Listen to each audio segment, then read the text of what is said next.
Alright, welcome and welcome back, guys. Thank you for being here and or for coming back. I appreciate it. This is what we're doing this afternoon. Yep, I would just like to have a good time playing the game. And this is where I feel that is actually going to happen.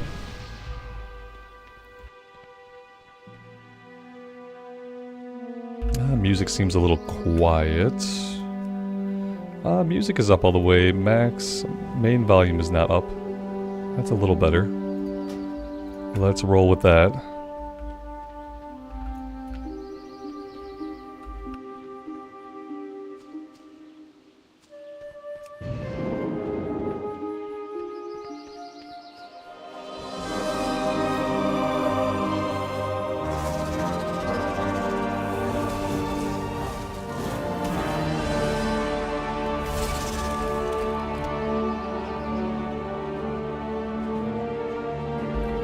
Daniel, you don't like what they did to the zone? It seems okay to me. Did they drain the lock? Yeah, they drained the lock. It's fine. Once we open up flying, we'll be able to go basically wherever we want. We'll pick a zone and we'll go level up in it. But for now, I'm just kind of taking the easy route until we hit 30.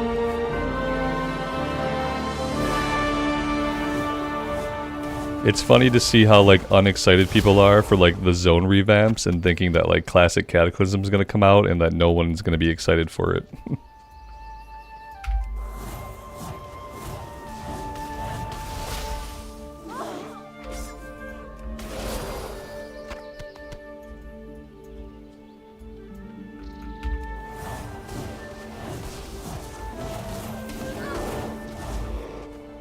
A cat a who? What? Right, exactly.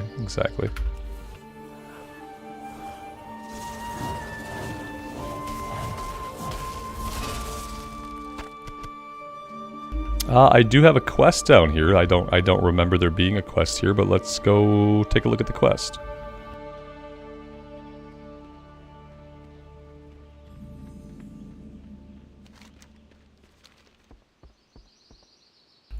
Well, I mean, the map shows a quest? Oh, it's hiding. It's a hiding quest. Return the Explorers League document. Okay, I can do that.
No, Dirk, there is no Pally here. Not yet, anyway.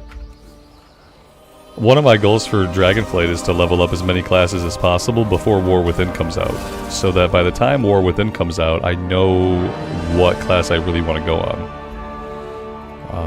Yeah, right now all I have the Shaman at max level, and I have the Warlock at max level. And between the Shaman and the Warlock, I like the Shaman a bit more.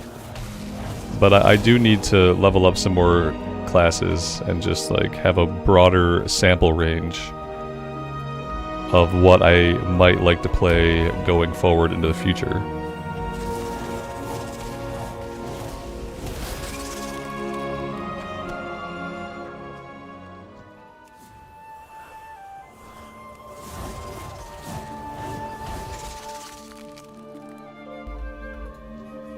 Robert, good afternoon, man.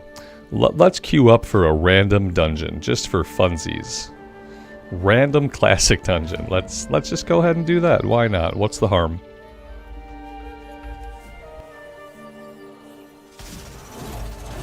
In retail, you're either Frost or Pyro, Robert. Yeah, like eventually I'll try those specs. I think like I'm probably gonna level it up like this for a while, and then eventually I will check out Frost, check out Fire. Yeah, I feel like it's good to check out like the different specs, because in retail each spec is basically its own class.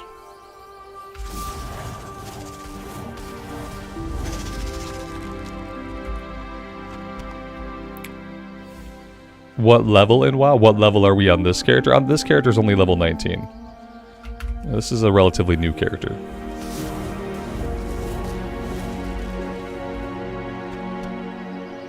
Do the love event? What's the love event? Does it get me a boatload of experience? I would do it if it gets me XP. If it doesn't get me XP, I may not be interested.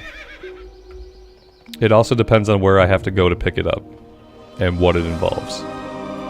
I want to get into like a good flow, a nice leveling flow.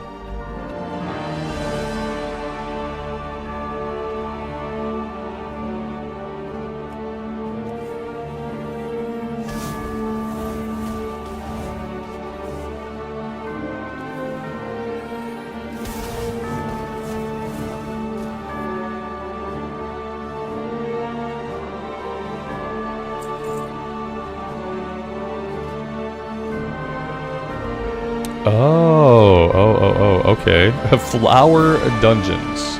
Oh, follower dungeons. I'm sorry, I'm reading this wrong. What am I looking for? This? What is this? The Crown Chemical Company. We'll do this next. We'll jump into whatever this random is, and then I will... Oh. Okay, I will check this out. The Crown Chemical Company. Defeat the insidious undead apothecaries of the Crown Chemical Company. Okay, yeah, we will do that. Oh damn, there's a lot of quests in here though too. How are you? Great to meet you. Did we lose someone right away? Like as soon as the dungeon started, someone was like, nope. Nope, nope, nope. These quests will be worth a little bit of XP.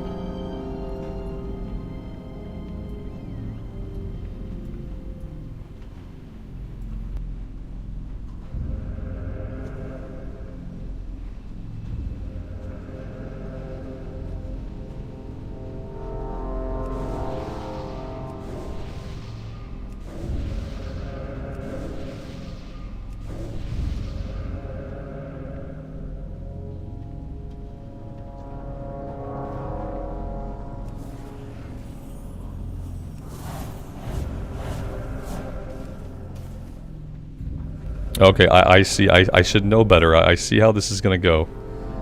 I know what's gonna happen. I understand that we're gonna pull a bunch of stuff. I get it. And within all this pulling, as a Arcane Mage, like I can Arcane Explosion.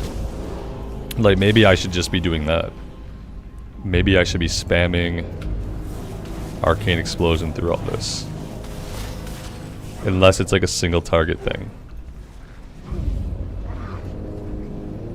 Cam Spidey, good afternoon. Welcome to the stream.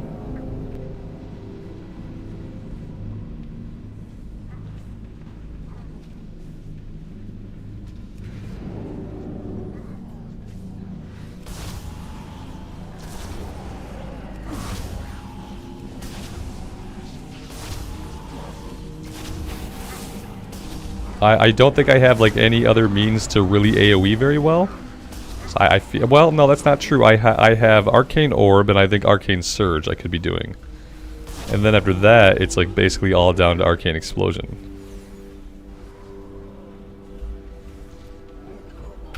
It goes fast. Oh yeah, yeah. It goes fast. Absolutely.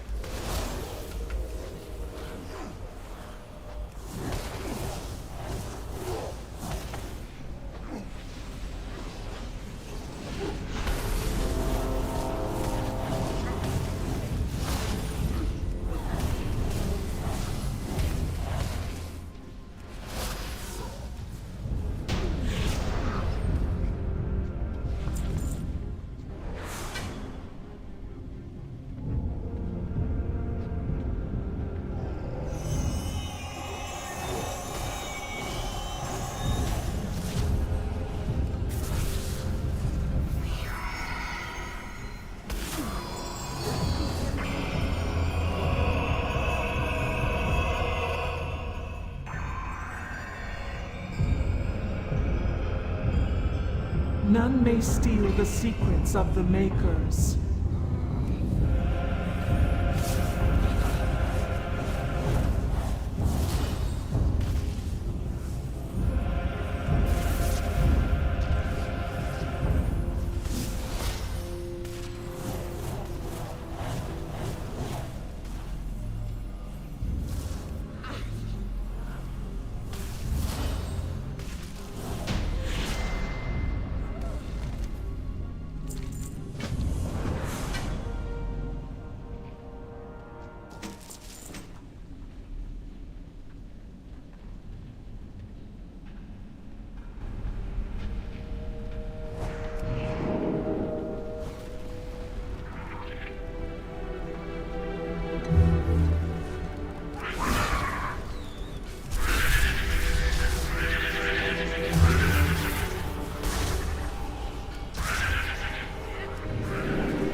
What size are my bags? Whatever bags I've gotten by questing, which is not very. I haven't bought any bags for this character.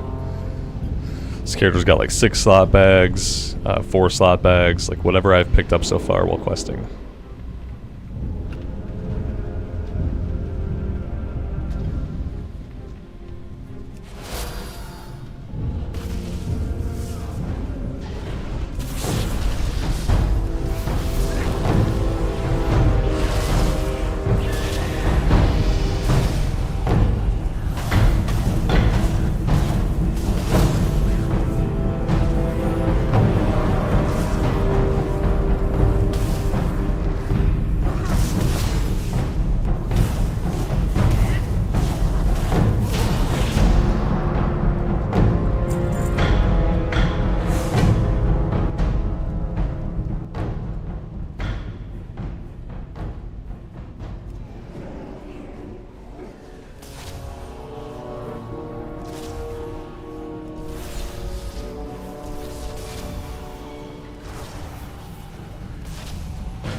Yeah, Robert, I wouldn't complain about bigger bags.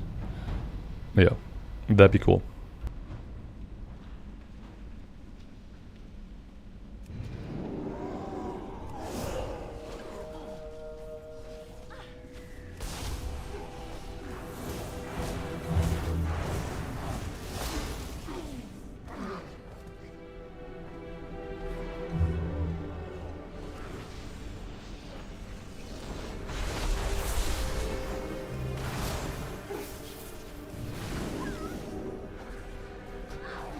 They did not like that.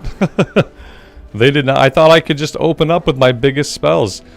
They're not gonna res me. Also, that's the other thing. Is like you don't get resed in retail. It just doesn't. It doesn't happen. It does not happen. So what we will do, since we don't get resed, we will do what I call cutting our losses, which means we'll turn these in. We'll level up, and then we will pop out of here. Boop. There we go. And since we killed a couple bosses, there's no deserter, there's no repercussions, there's no anything. But yeah, you're not ever gonna get a res. So if you die in a run, you might as well just leave the group. That seems to be the way to go.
Yeah, but there's no recreating how the community felt or how it was. Like a lot of how a community feels has a lot to do with how you feel during a certain time in your life.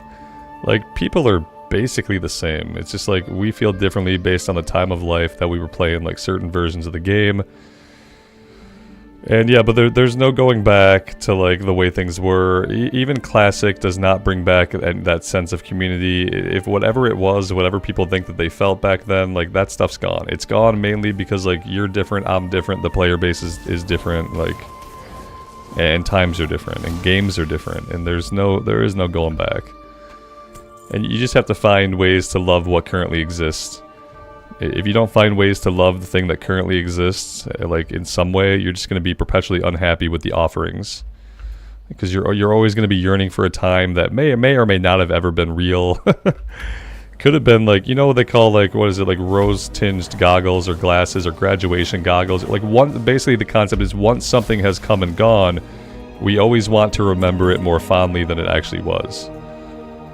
That's just like a human nature thing. Like once time has passed, something has come and gone, we always want to look back and be like, damn, it used to be better than this. But I don't know if that's true. I think it's just perspective and what we allow ourselves to believe.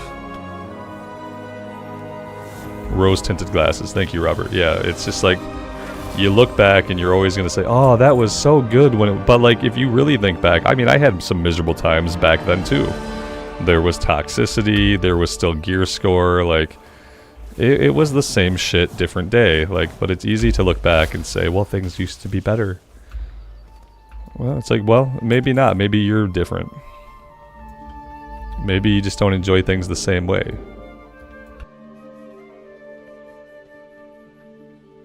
I never felt like I was part of a server community back in Vanilla, or BC, or Wrath of the Lich King. I never felt that at all. I had a good guild for most of my time, so I felt like I was part of a good guild. And so that was nice to have, but I never felt like a part of a community or a part of a server. Like, I never had that experience. So like when people say those things, like I miss being part of the community, having server identity, I never felt that. I was either playing the game alone, or I was playing it with guildies, or I was playing it with strangers. I never felt like, oh, I am part of a community here, and things are all wonderful. Like, that was not my experience. I was playing an online video game, most of the time with people I didn't know or care about, some of the time with guildies, some of the time completely on my own. See you soon.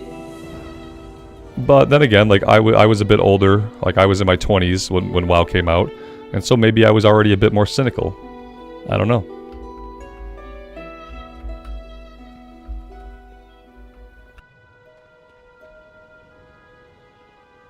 You have nostalgia because time passed and you changed. Like, nostalgia is a part of being a human. It doesn't always have anything specifically to do with the thing you feel nostalgia for. It's just a natural thing that happens to humans. Time passes, we get older, we look back at the past more fondly than we look towards the future. Because the future is scary. The future is unknown. The future somewhere down the line holds our own death. So we don't want to look at the future. We always want to look at the past and be like, oh man, but the past was so good. Because we understand the past. We have this like internal view of history, of our own history. And, you know, it allows us to just think, man, that was so good. We can come up with our own fanciful narrative like after the fact for how good things used to be. Because we can't obviously we can't see into the future, so we have no idea if things are going to be good in the future or not. Be good.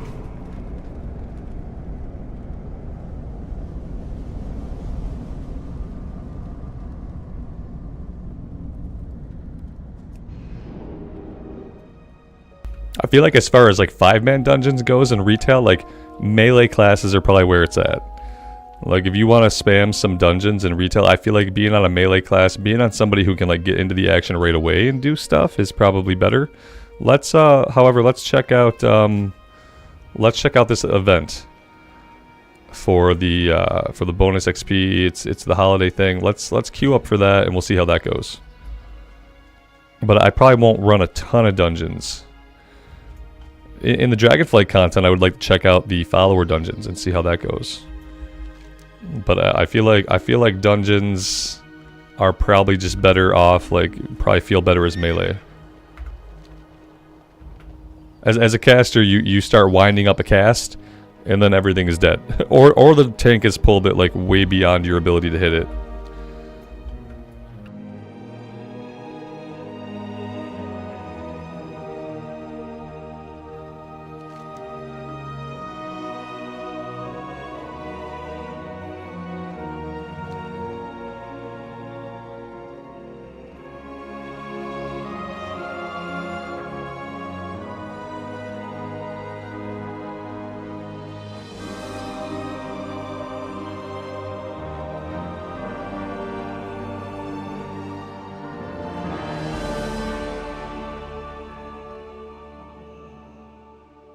You got my attention. Off with you. Be good. Watch your back. Off with you. Be good. Off with you. Watch your back. Alright, so we go in, it's one boss, and that's it.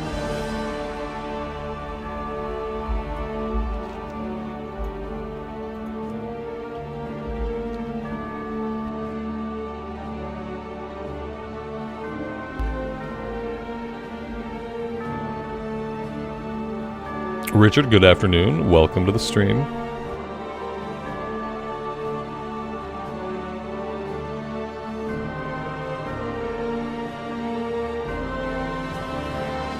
Oh, it's in Shadowfang Keep. Okay. There's a quest somewhere. I guess I don't really have to worry about that. And here is the boss, some kind of boss.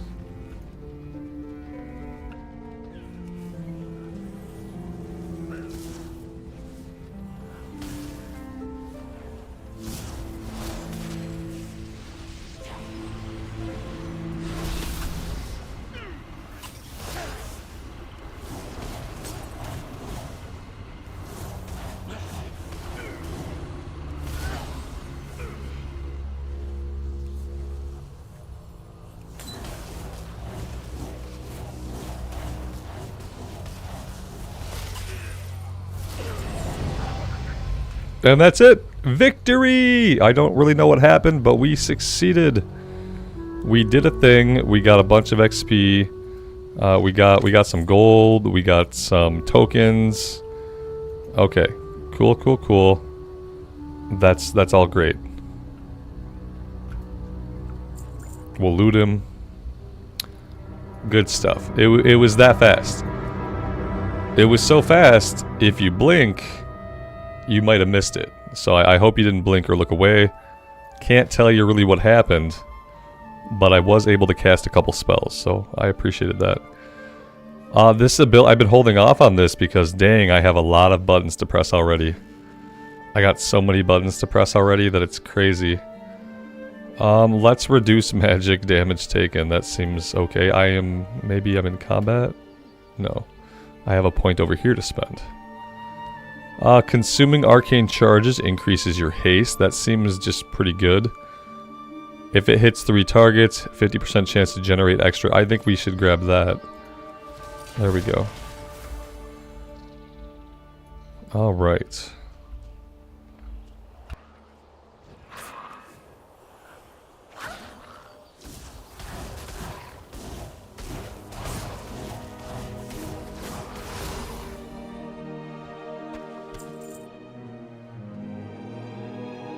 Yeah, I didn't see a boss there necessarily.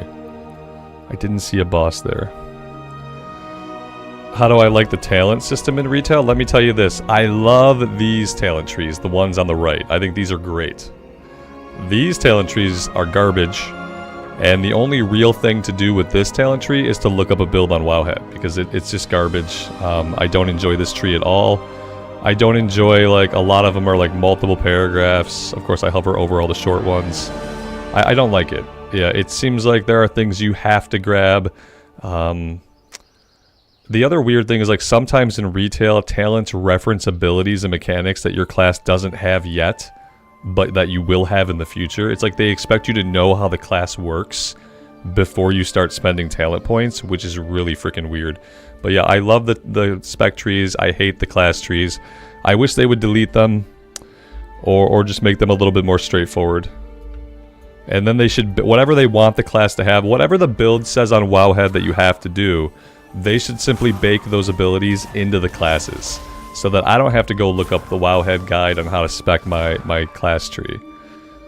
But yeah, I think the spec ones are great.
They stole follower dungeons from Final Fantasy and delves from ESO. Well, I mean, if they're looking at those other games and they're taking the best parts of them, that's what Blizzard has always been known for. Like, historically, Blizzard has stolen ideas, made them into their own, and then improved upon them a bit. That has been, like, historically what they've done. Here there. And when they do it well, it really works. Very good. Off with you. Now, whether or not they'll do the delves right, I don't know. I'm interested to see, like, how that turns out. As a solo player, I have a vested interest in them being awesome.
Dirk, you hope Ashes of Creation will be good.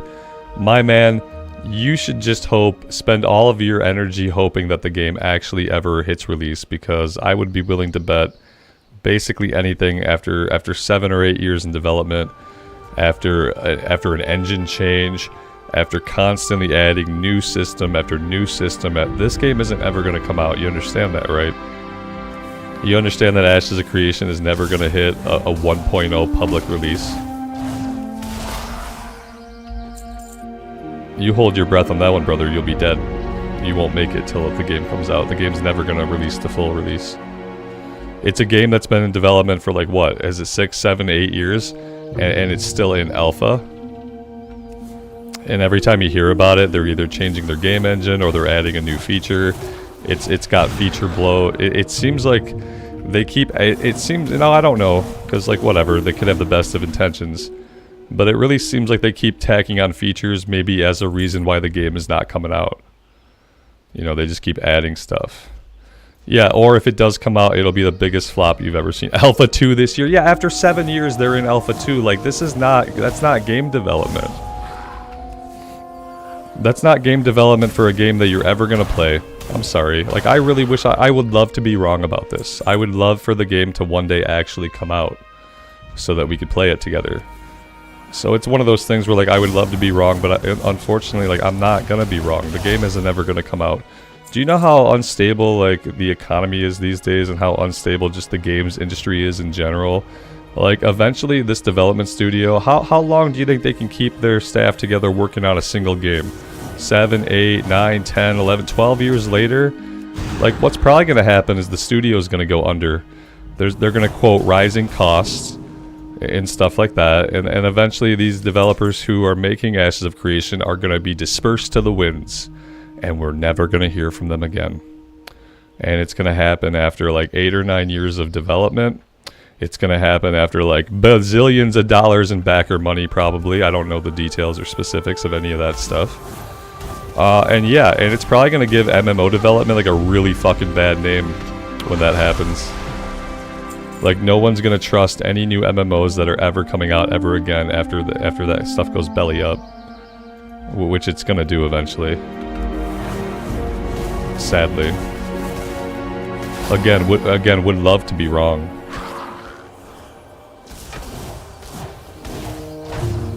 Similar things are going on with Pantheon. Was it Pantheon Rise of the Fallen? Like, now, which is like the last build that I saw of Pantheon was like, it was basically an EverQuest clone. And that game's probably never going to come out either. Pantheon has a smaller chance of coming out because I think Co-Carnage is like backing that game for a lot of money. Because Co-Carnage loves him some EverQuest. So like, yeah, we might eventually see Pantheon Rise of the Fallen. That game might eventually come out to probably a very niche audience, like a very small audience of people who are actually going to enjoy that type of like really old school EverQuest style gameplay.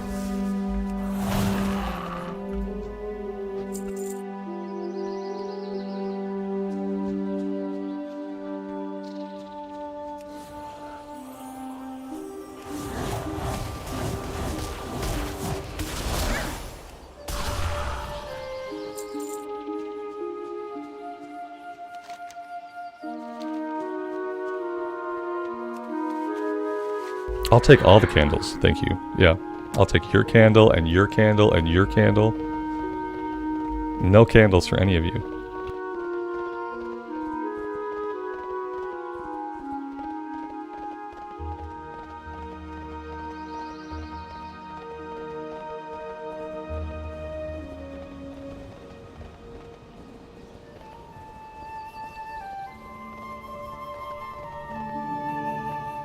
Interest you on a pint? Watch your back. What's on your mind? Off with you. Be good. Watch your back. Off with you. What's happening? Watch your back. Great to meet you.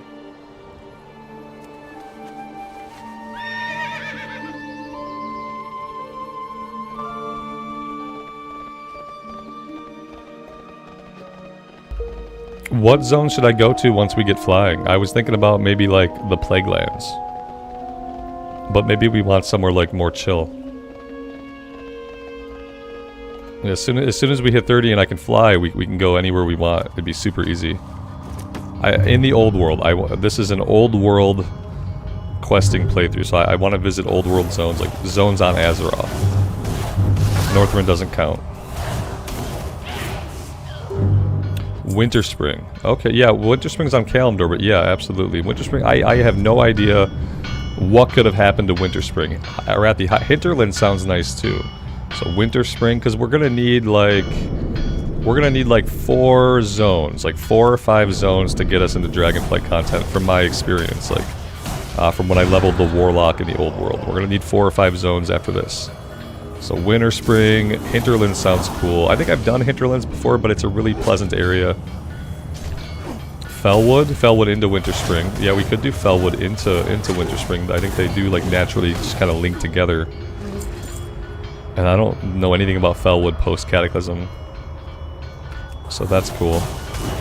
I like Hinterlands though, because Hinterlands has kind of like a nice aesthetic. And Fellwood is going to be all fell woody. Actual word, look it up.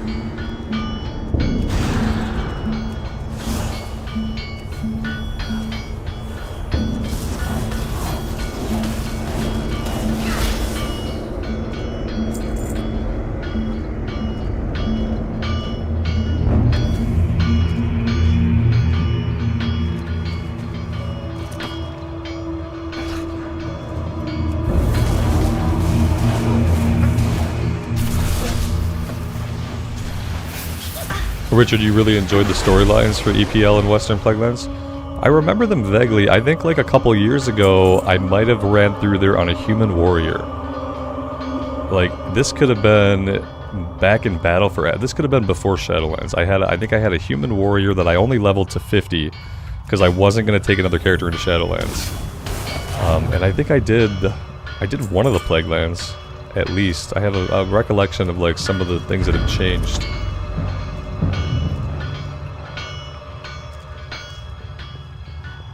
The one Death Knight, Thazarian, I think was his name. He was there.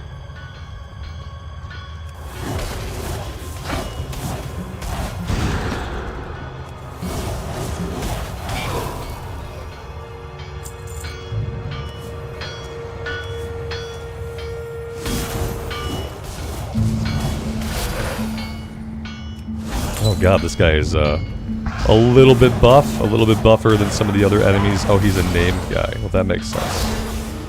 He kind of kicked the crap out of us. I need to conjure some refreshment. There we go. Some cupcakes.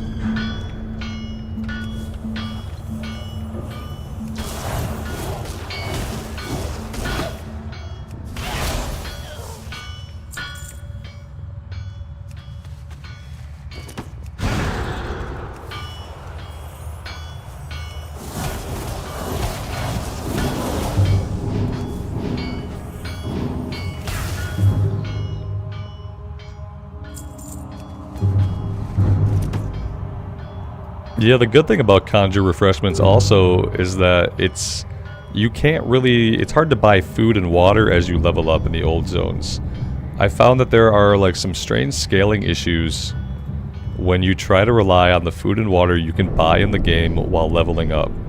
So like at least the mage food, it just restores 100%. Like it just does what it does. Whereas if you go to a vendor and you try to buy food, I remember having issues with it not scaling properly. Like, I would have way more HP than it could ever possibly restore for me.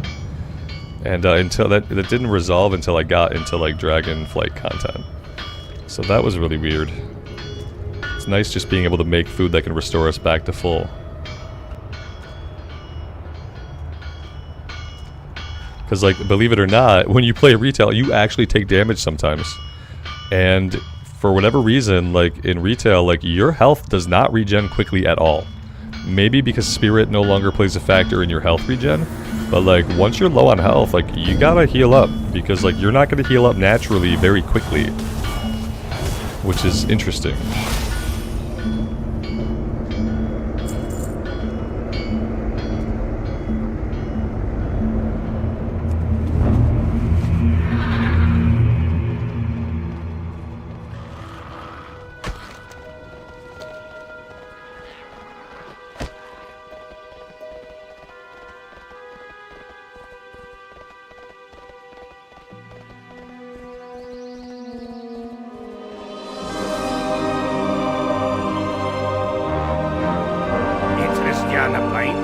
Watch your back. Be good. Hell on it. Watch your back. Welcome. See you soon.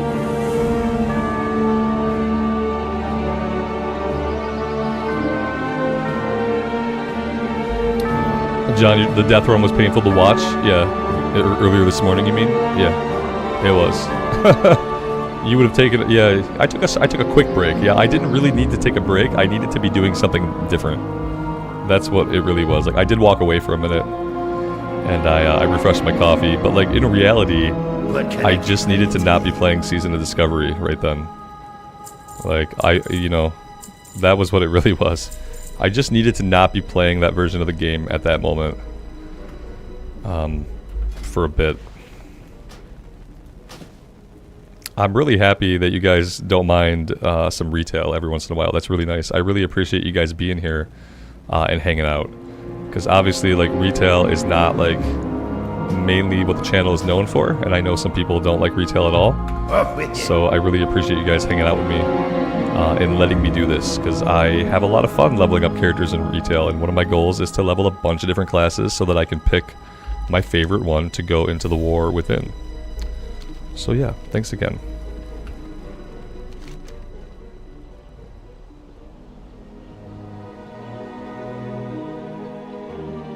Stout Lager in, I'm pretty sure that is Thelsmar. We should be able to hearth back.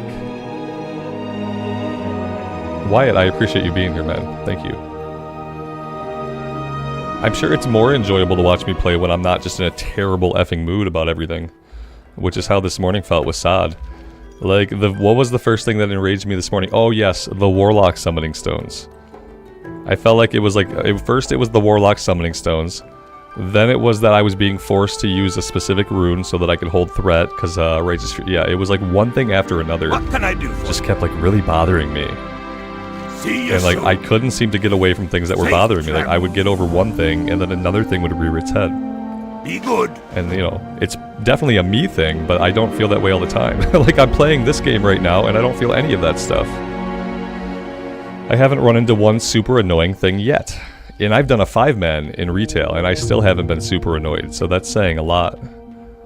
I got through a 5-man with just no angst. Was able to drop from the group when I was done, no problems. Safe travels. See you soon. Watch your back.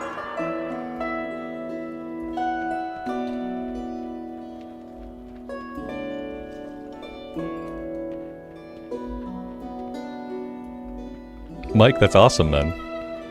You took my advice and you decided to go back to retail with a specific goal in mind. Yeah, that really helped me get back into retail. Like, telling myself I was going to do the Emerald Dream Quest and then actually doing it. What's on your mind? That opened the door back in. Whereas before that, I was just like a person that was like, I don't really like retail. But I would say that, but then, like, I didn't actually play retail. So, really, I was operating from, like, a point of no knowledge. That's awesome.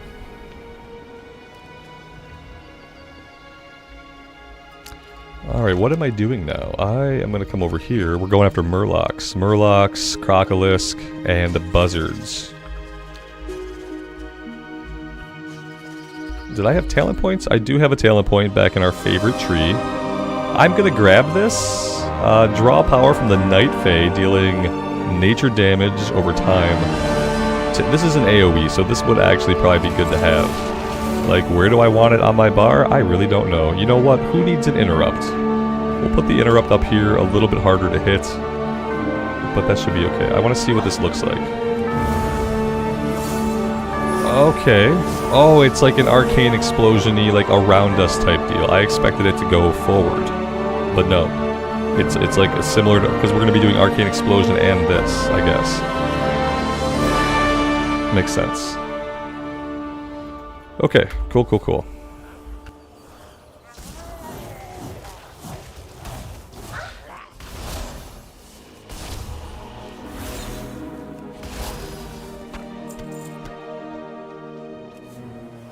Now we've got a named guy here.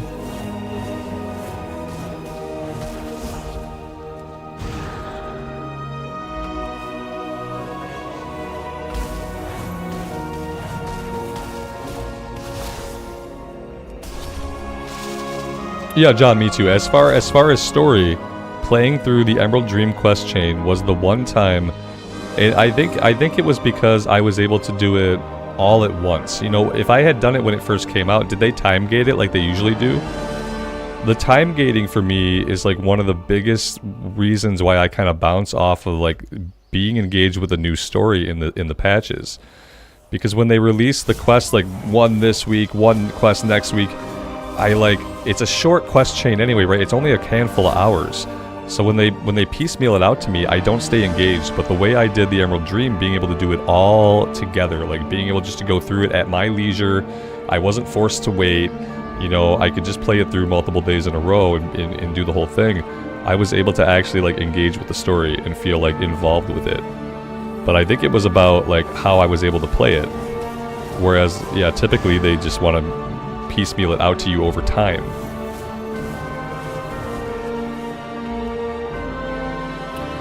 Why is there a full symphonic orchestra following me so closely? That's how it is, man. I'm playing an epic open world RPG. There's got to be an orchestra right near me. They're right there. Yeah, they're right behind us. So like, and the problem is though, like I know that the way they roll out story campaign chapters is probably not going to change, right? Like they're probably going to keep mealing it out to us like over time. It's how they generate engagement. You know, they want people to come back week after week, even if they're not doing the world quest every day. So I understand why they do it. I would say though, it makes it a little bit harder to like stay engaged with the story when I'm taking it in little bites, but the little bites are spaced out throughout the course of like 5 or 6 or 7 weeks, right? Like I did back in Shadowlands, I did the 9.2 patch. I did all the story stuff for it. You know, I came back to Shadowlands then because people said 9.2 was them turning over a new leaf, and it very much was. I liked 9.2. I liked the zone a lot, but doing the story week to week to week and like having to wait between it, like I didn't really engage with the story. I don't remember anything about the story. Like my brain didn't really connect the dots from week to week very well.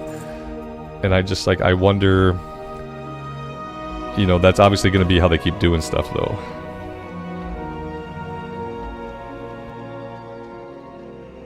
John, you waited to do it all together too. Right, yeah. See, it's such a good experience when it's done that way. It's hard, like, I get it. It's like watching a TV show. It's like, and to be continued. You know what I mean? So, like, we should be used to that kind of stuff, I guess. But we kind of live in, like, a binge culture where, on the other hand, like, for a lot of stuff, we're used to getting everything all together up front. But yeah, they try to portion it out, I guess, like a television show. You know, you got 7 chapters. That's a 7-episode season. You know, we got a 7-episode season, week after week after week.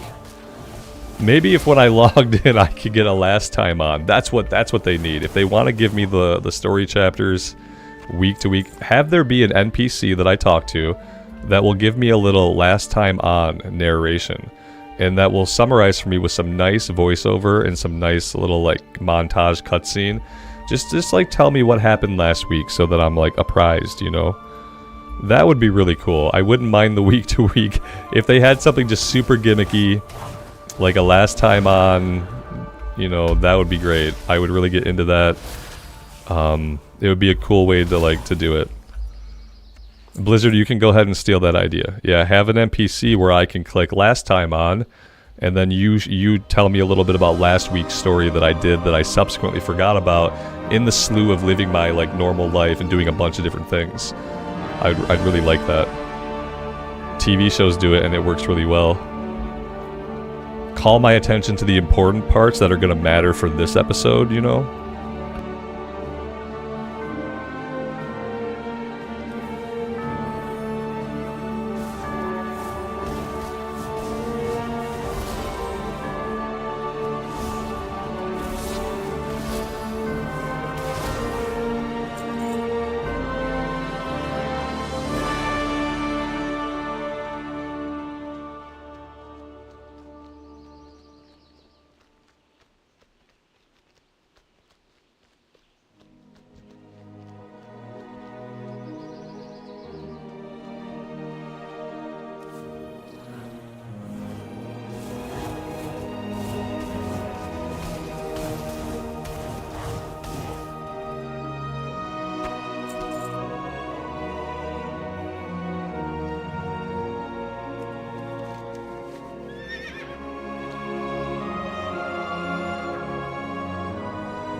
So I don't know, this zone revamp is kind of cool. I kind of dig it. Like, the lock got emptied out, so the murlocs have gone crazy. The gnolls have continued their, like, the gnolls have come in, I guess, and they've taken over the place. Have we seen trogs? I can't, yeah, we saw some trogs, but yeah, there's the gnoll invasion and the murloc invasion now. So that's kind of neat for, like, a way to change the zone. The questing's been pretty fun. What's on your mind? Safe travels. Watch your back.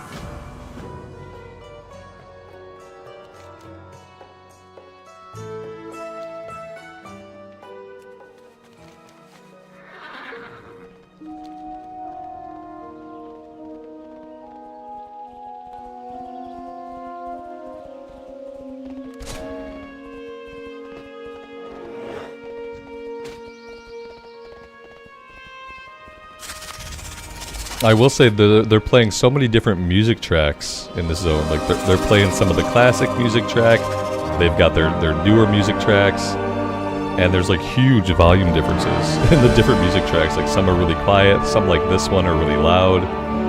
The music seems to be like a little bit like all over the place for like volume. I'm like constantly coming over into OBS and like adjusting your guys' like game volume when it gets too loud.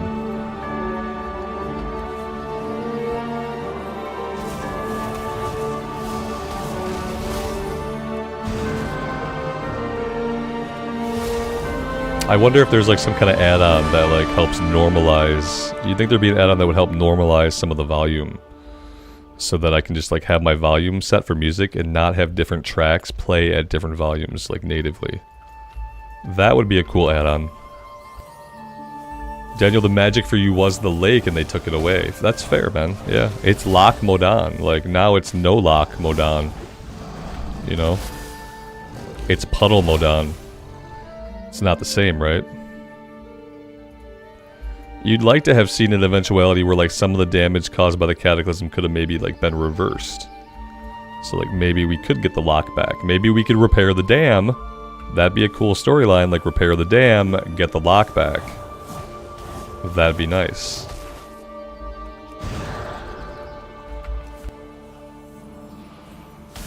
It's just Modan now. I like it, yeah. It's just, there's no lock. It's just Modan now. We're in combat with a frog. I don't want to kill a frog. Okay, thank you for going away. If I had to kill a frog, that'd be like playthrough over. It'd be terrible.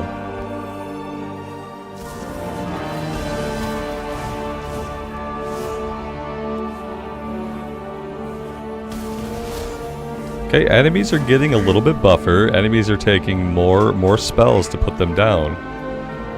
You know, I know some people think that you go through retail and you just one-shot everything, but that is not the case. At least not on any class that I've played. Over time, the difficulty seems to ramp up. Which is what you would like to see in a video game. You would like the difficulty to kind of ramp up over time. To challenge the player to push more and more and more of their buttons in sequence in order to succeed. Which I feel like we're kind of at that point where I have to think at least a little bit about my next couple of button pushes.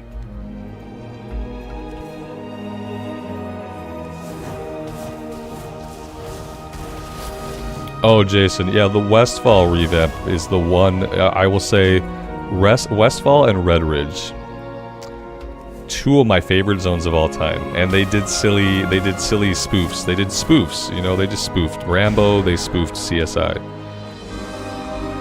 Like, I did not think it was ever funny, and like, you know, as a kid, I loved the Rambo movies. I'd still watch a bunch of Rambo movies. So like, you don't need to spoof them, like, I'd rather just watch the movie. Yeah, and they ruined those zones, absolutely. Those are the only two zones that I can really think of that when I think of the Cataclysm, I'm like, yes, you did in fact ruin these zones for most people. Please take it back. Please take it back.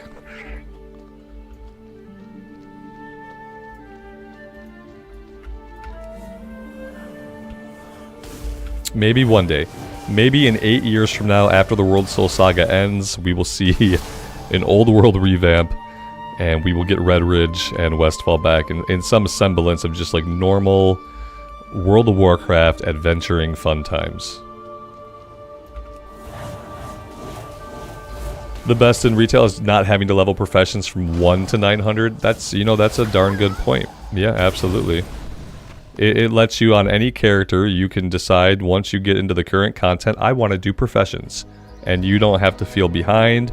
You didn't have to spend 50 hours leveling up your professions through 27 different expansions. Yeah. Yeah, it's nice to be able to say, okay, I'll take Dragonflight leatherworking and Dragonflight skinning. Now, I haven't been able to figure out professions yet. I tried to do leatherworking and skinning on my shaman when I started Dragonflight leveling, and I thought I knew what was going on for a while, everything seemed good, and then I started needing materials that I wasn't finding by skinning stuff. Like, I was skinning everything, I was killing extra stuff, but I wasn't getting the materials I needed to craft. And I'm wondering if maybe I was supposed to go to the auction house and buy that stuff, or what the deal was. And then eventually I just, like, I fell out of even trying to do it. I'd love to learn how to do professions in retail. That would be amazing. Because the new system seems really, really cool. It's just like, it's so cool that I kind of don't comprehend it. It'll be one of those things that I'll probably need some help with from people who are a little bit more experienced. Once I decide on, like, a main character to take into War Within, you know, I want to play a bunch of classes. And I want to have a roster, but I want to know, like, what class am I just like super enjoying? So far, Arcane Mage has been fun. I've just been told Arcane Mage in reality is really hard to master, but the button pushing has been really enjoyable.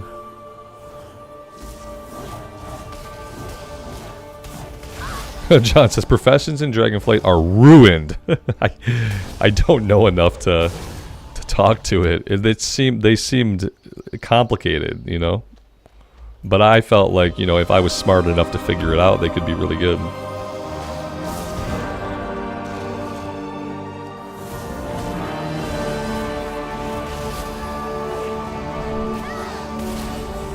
Yeah, they are. There's probably some good videos out there somewhere. I'm sure content creators have done some good videos about Dragonflight professions and, like, how to do them.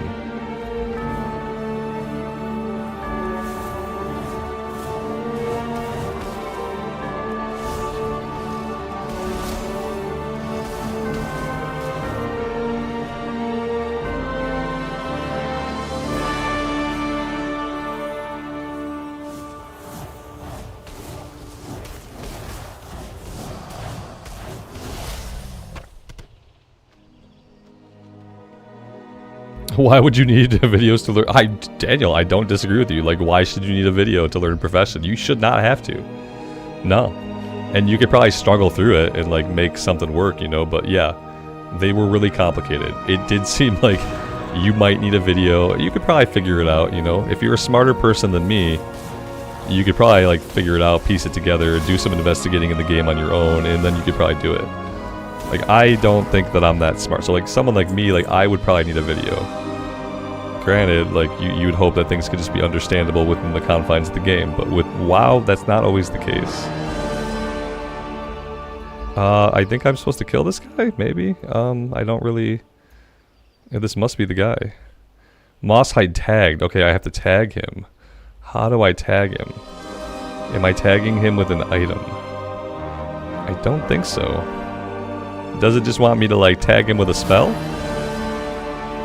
That doesn't seem to be what it wants. Moosehide tagged. Maybe I do /tag? Nah, he doesn't like that.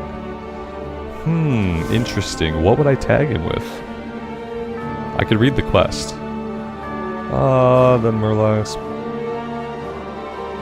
Use the Clever Plant Disguise Kit.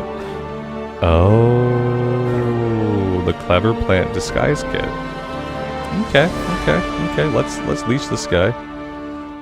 I don't have anything that looks like a plant disguise kit. Maybe I should stop looking at the items and just start reading them. Plant disguise kit. A blood sausage, some bracers, a bag, canary's cash. I don't think... Wait. Aha! It was inside of another item.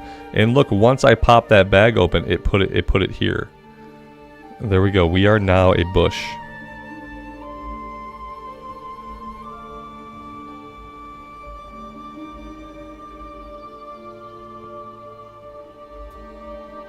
Alright.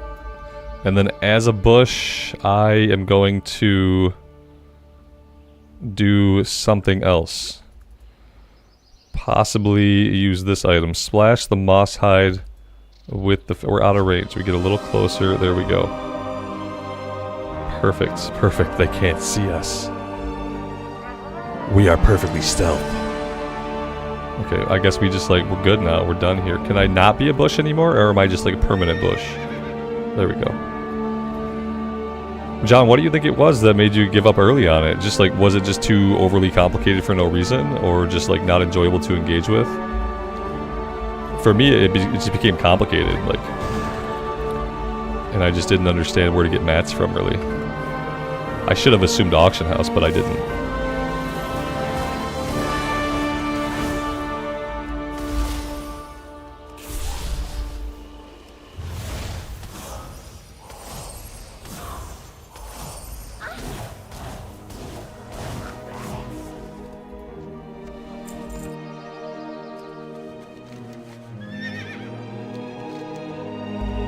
Maybe I should try to go into this cave and kill whoever this guy is.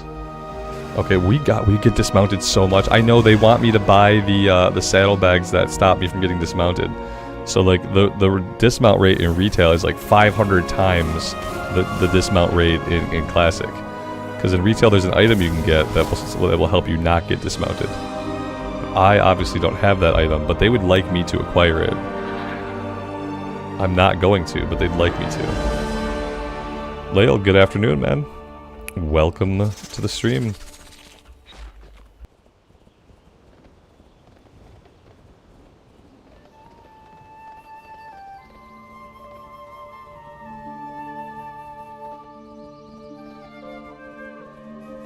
Lael, that sounds good, man. Our Carrig is half dead, and we are currently using a Mr. Coffee coffee pot. I'm gonna pull the French press out tomorrow, I think. And I'm just gonna... The only problem with the French press is like, you know, you get the one mug and then the rest of it goes cold. Maybe what I'll do is I'll make the coffee in the French press and then I'll put it in the Mr. Coffee pot and I'll use that to keep it hot. Maybe that's what I'll do. That doesn't sound like a bad idea. I think that's what... I think I'll make it in the French press, then I'll maybe keep it hot on the Mr. Coffee pot. So at least I can go back and get a little more. I don't have to brew like a fresh batch. Yep, that's my Mr. Coffee hack. Because the coffee that it makes natively is absolutely disgusting. It's atrocious and it's an affront to coffee. So I've been trying to keep using the Carrig, but I do feel like it might be past its like max number of like Carrig cups penetrated. It's penetrated all the cups it wants to. And it doesn't want to do it anymore. It might die soon completely.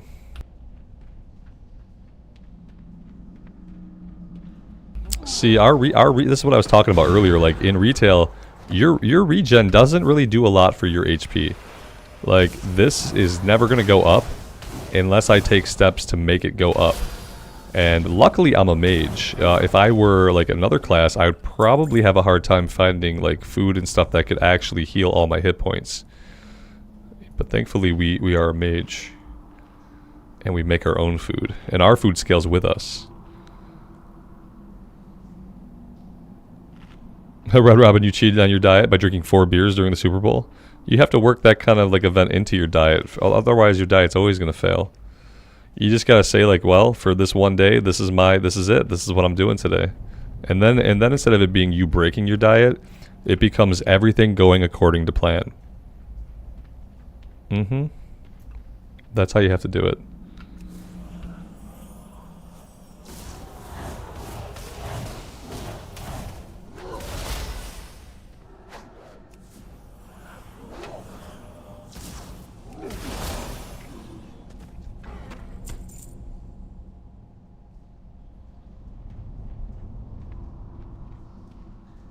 Air pots. John, I'll have to look that up. I had a little platform thing that like the surface was hot, so it'll keep a mug of coffee warm. It's supposed to keep a mug of coffee warm. So I have one of those little things. I don't know how much I like it. It seems to I don't know. It seems to unevenly keep coffee warm. And primarily though I use a Yeti mug. So in the Yeti mug, putting the Yeti mug on there does nothing. I don't like using like open-topped ceramic mugs. Not while I'm working, at least. Too many opportunities for me to spill everywhere.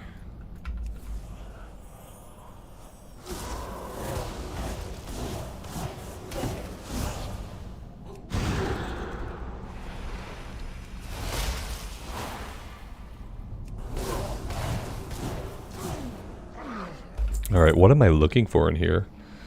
This guy is in here somewhere. I'm not sure where. Do I have a map? I don't have a map.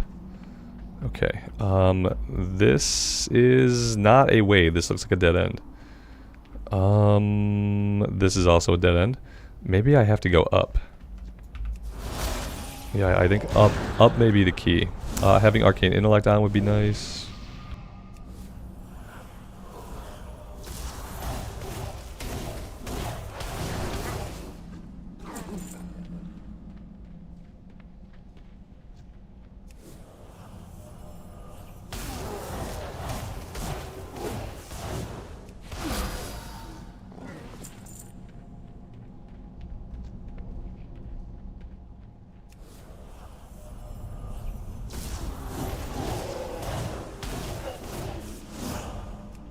It's possible that I will get hopelessly lost inside of this cave. You might think that's unlikely, but I can do it. I can get lost in this cave.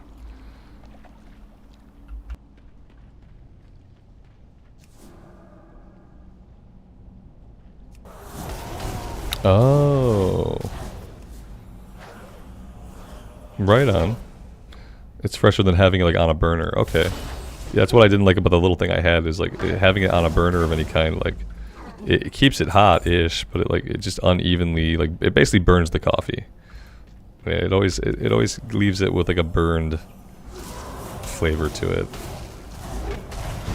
which is not good. I don't think I'm gonna find this guy. Got no idea where it's trying to guide me. I could turn on like the directional arrow thing. I try to keep that turned off because I don't really like it. Is this him? This is not him. This is a different named guy. I found somebody, but I didn't find the guy I needed. The guy I needed is nowhere to be found. Now I'm gonna kill this guy just to like vent my frustrations. He did nothing wrong.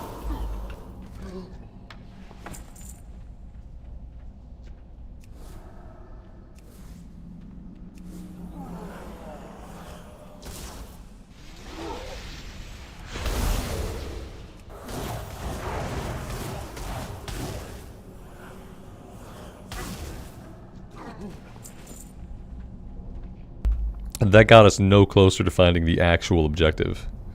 What if he's not in the cave at all? What if he's like outside on the side of the mountain? I guess I didn't really think about that possibility. Maybe he's not even down here.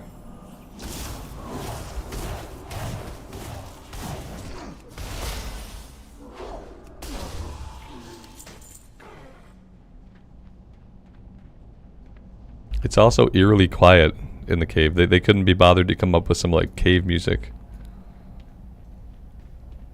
Maybe this way? This leads out, right? I feel like I'm just heading out. The name of the quest is Wanted, the Dark Iron Spy. Yeah, like he's probably not in here. Like why would a Dark Iron Spy be in here? He probably wouldn't be. Oh my god, I ended up right back where I was. I'm lost. I'm lost in this cave. I'm never finding my way out of here. The good news is we have 3 minutes on our Hearthstone, and then we are hearthing out of this place, because I am hopelessly lost at this point. I knew this would happen. Yeah, I don't think he's in this cave. He can't be. Why would he be? There's trogs in here. Why would a dark iron be here? Yeah, I think I've just made a terrible mistake. Let's try to get out of here.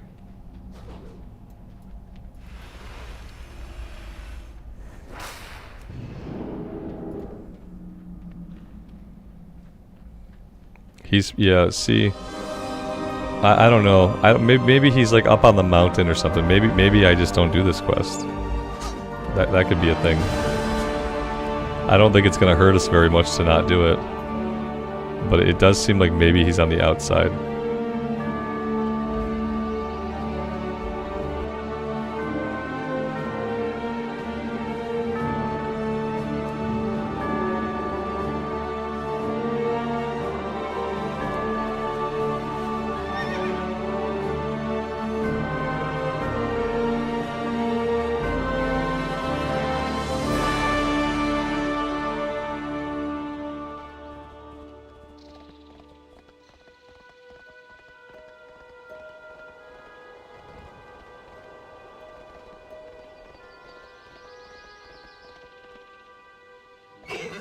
Yeah, he's up here somewhere.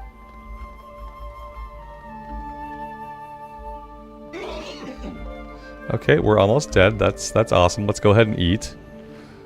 He's not in the cave down below. He's got to be up top here. I think this is a little pathway that'll take us up this mountain. We're gonna follow this as soon as I have HP.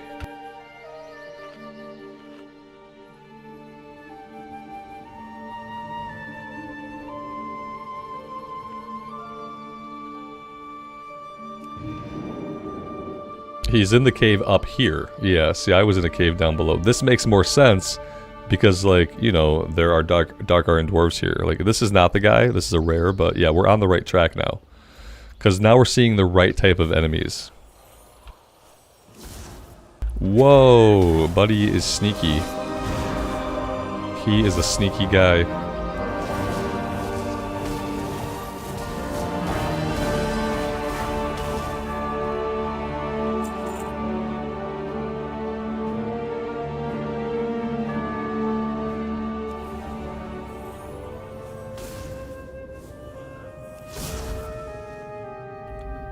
Oh, what happened there?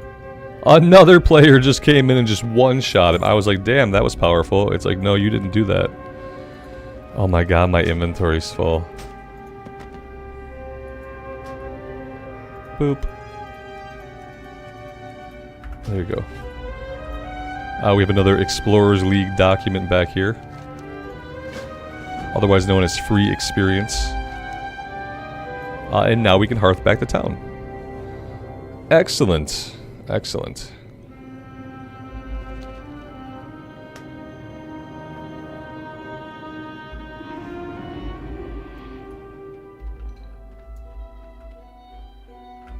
I've the finest wares in the land.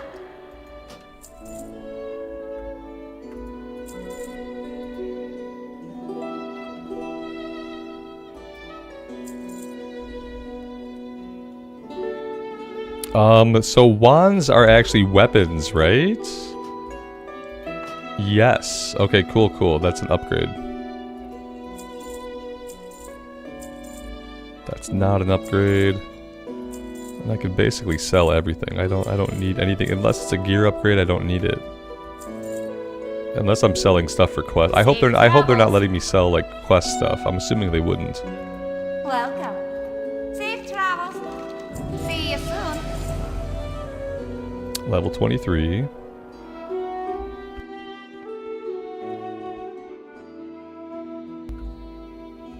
Oh, Robert, really? You can only cross-roam with BattleNet. See, I can't have any friends.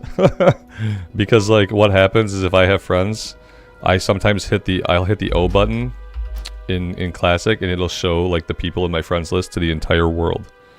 And, yeah, we had some interesting things that we had to deal with because I had my wife in my friends list with her ID.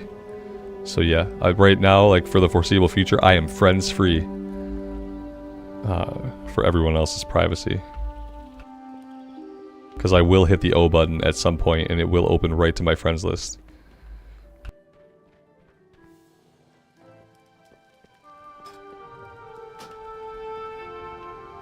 I have quests to turn in. I'm just not seeing them. Oh, here we go. Who needs friends anyway? Who needs friends when you have World of Warcraft? Right, exactly. Keep your feet on the ground. Who needs friends anyway? I could buy myself some bags. I do have my shaman, like, on this server. I should go, like, buy myself some bags. And then I should instantly mail them to myself. That would be the smart thing for me to do. Lael, all these zones that we're playing through, these all changed in the Cataclysm. Yeah, like everything on Azeroth, like Kalimdor and Eastern Kingdoms, all of those zones were altered in some way during the Cataclysm expansion, and that's how they are today still. What they did do is they took like all the new creatures they made for Dragonflight, like the new Gnoll models, the new Trogg models. New creatures. They took those from Dragonflight and they put those everywhere into the game where there were those enemies. So like some of the like mobs and stuff are like Dragonflight mobs, but the zones are Cataclysm zones. Safe travels. But yeah, you'll see like the new Gnolls, the new Troggs, and new bears like from Dragonflight. So it's like it's old, but it's also new. Alright, so we're going this way. And then we're probably heading out to the Hunter's Lodge.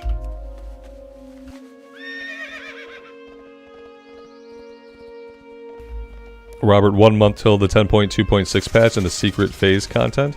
The pirate content, you mean? Secret pirate content? I'm looking forward to seeing what it is. I don't expect it to be like a huge amount of content, obviously. Like, we saw what Reclaiming Gilneas was. I had expected the Reclaiming of Gilneas to be like a 7-part... we were talking about 7-part story chapters. I was expecting it to be a 7-week, 7-part, like, story chapter. Like, that's what I thought Gilneas was going to be, because that's what it deserved. So I'm not thinking that the pirate thing is going to be a lot of content. It seems like from data mining that it might be some kind of mini-game. Or, like, a mini-game is part of it. Gilneas was lame, yeah. They could have earned... If we had a 7-week campaign with those characters, they could have earned those big character moments they tried to pay off in the cutscenes. You know, they tried to have those big moments. And, like, had I spent 7 weeks with them, like an hour or so a week, maybe I could have really felt it. It would have been a lot... Either way, it would have been a lot better. Talk to me. So that's the kind of thing where, like, I just wish, like, if they didn't have time to do it right, I just wish they hadn't done it. Because now they did it. Now it can never be done the right way. Now Gilneas has been returned to them. It was done how it was done. The story was what it was. And it'll never be different than that. And that's kind of a bummer. I kind of wish they just hadn't done it if they didn't have the big story chapters, like the 7 weeks of content to do it. They shouldn't have done it. Am I escorting this guy? I hope not. But I have a bad feeling that maybe I'm supposed to be. Yeah, he's being attacked back here. By like multiple dudes.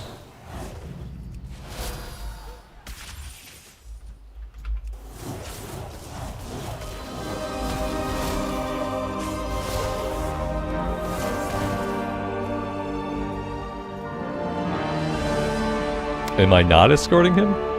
I don't know. Now I have no idea what's happening. Which seems about right for this quest.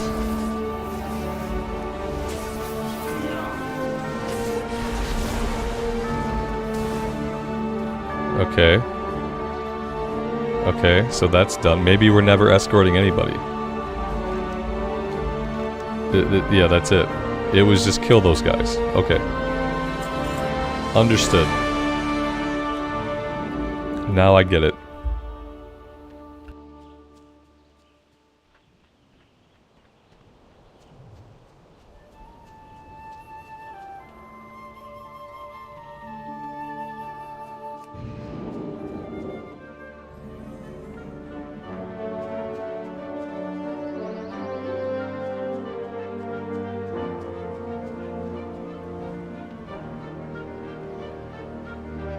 You got my attention. Watch your back.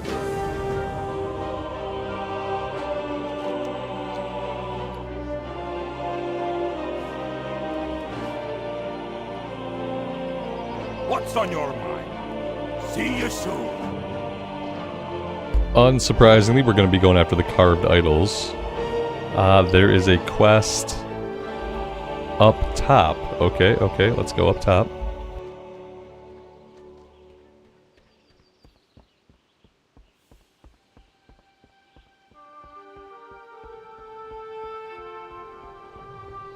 It looks like we finally found some like vanilla gear that was not redone in the Cataclysm. Yeah, it's not the same robe with a color change. And now the arrow says go back down. Okay, I've missed something. The game does not seem to really know. Maybe it's on the other side of the wall? Yeah, the game's not sure. The quest is somewhere. I add an elevation. Maybe we'll find it.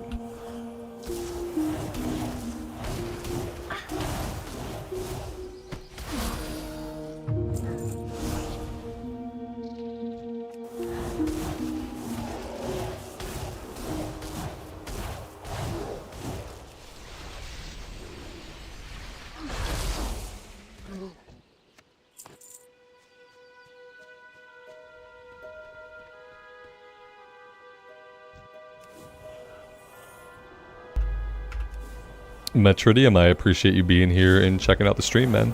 Thanks so much. Yes, Dustin, a rare... It's not like super rare recently. I've done a few retail streams. The retail streams are probably going to be like more frequent, to be honest. I'm trying to ease them in, you know? Like, I'm trying not to be too like jarring about the fact that I want to play more retail. I'm trying to like ease everybody into the idea of it. Yeah, that's basically it.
Oh, muted.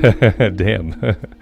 That was a big one. If I do that again, I will read your comments in a Batman voice. It's okay.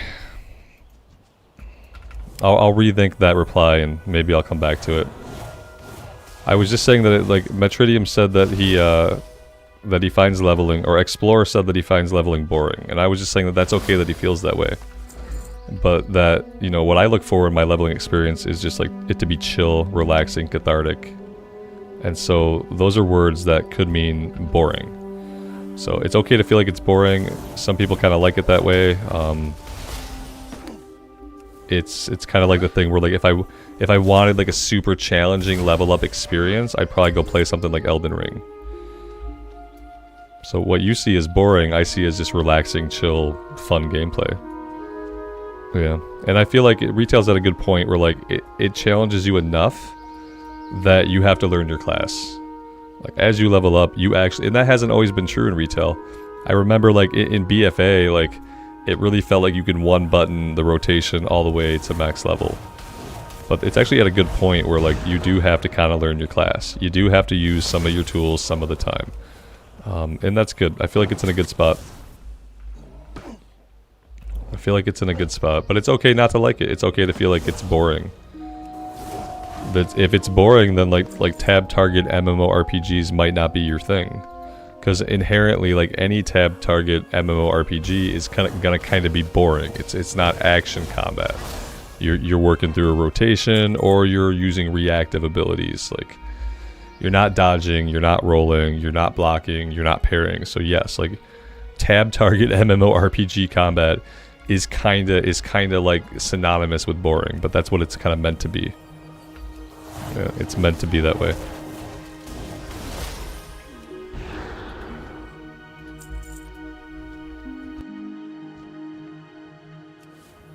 Humorously, the game that is an MMO that's not tab targeting, I find 100 times more boring than WoW, and that's ESO.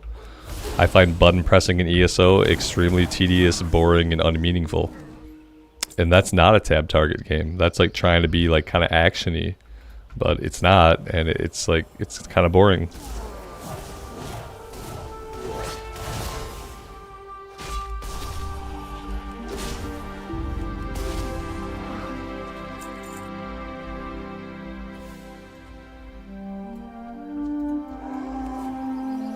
We're looking for a specific thing back here. Artifact of the Overdressed Woman. The Overdressed Woman. Also known as any female character that Blizzard makes after the Shadowlands debacle. The overdressed character. Any current female World of Warcraft character qualifies for that description. Yeah. It is a curious name, yeah.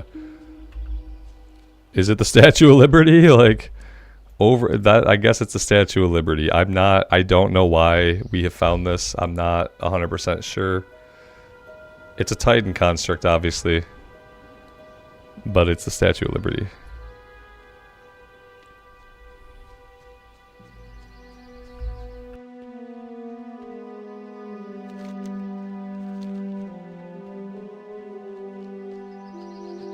Yeah, it's a shame the ESO quests are so well done. Yeah, exactly. Every time I play ESO, I'm like, oh my god. Storytelling and voice acting and world building, like, S tier. The best. However, the moment-to-moment gameplay and the pushing of the buttons and the combat, it doesn't engage me at all. It, like, pushes me away. Yeah.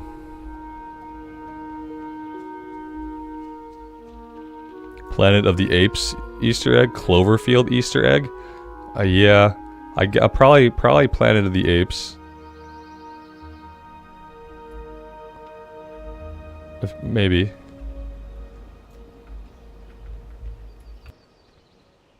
If I was reading the quest, then maybe it would be more clear.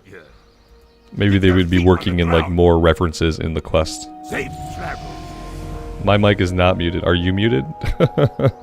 It was muted once. It's not muted now.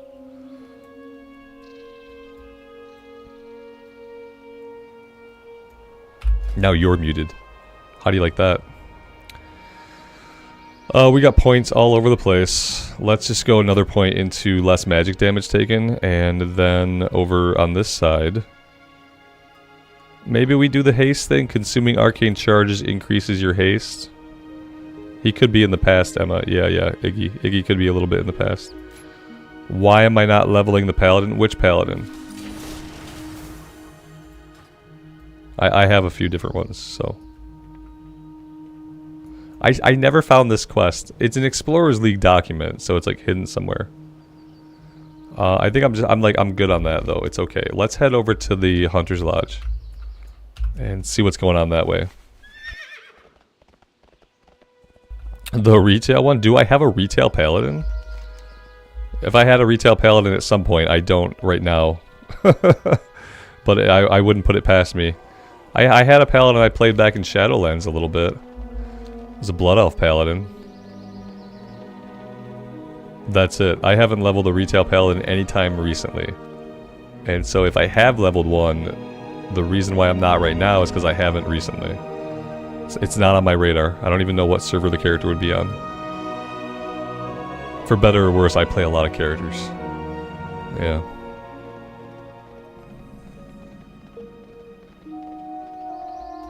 I might level a pally eventually. I think I might do a warrior after this though. Yeah, I was thinking about a warrior. I don't have a warrior on Storm Rage. Haven't touched the warrior in a long time in retail, so. But we might do a pally. I might be pallied out with my sod pally. Might have Pally. Sometimes I go on like a little cooldown. My, you're a tall one. Pally endgame are pretty good. Yeah, Pallies have always been like traditionally just good. You need something? Maybe we will do that instead of a warrior when it's time. Whatever I do next after this will be melee. I'd like to go like ranged melee, and kind of like see the different sides of the coin. You have a great day now. Alrighty then. Hi, how are you? So there's no timed quest here, I don't think.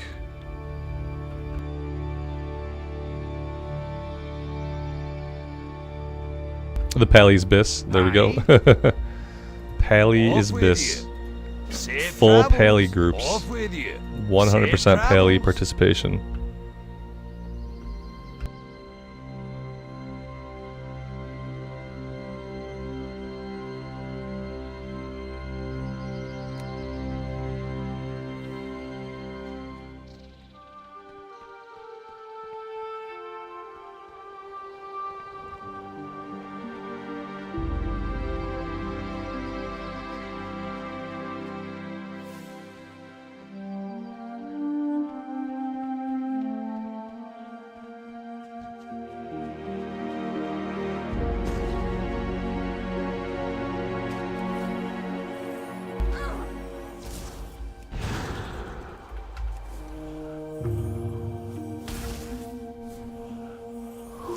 Richard, you decided to put away your Sod Priest and wait for the 25 to 40 buff? It's not a bad idea, man.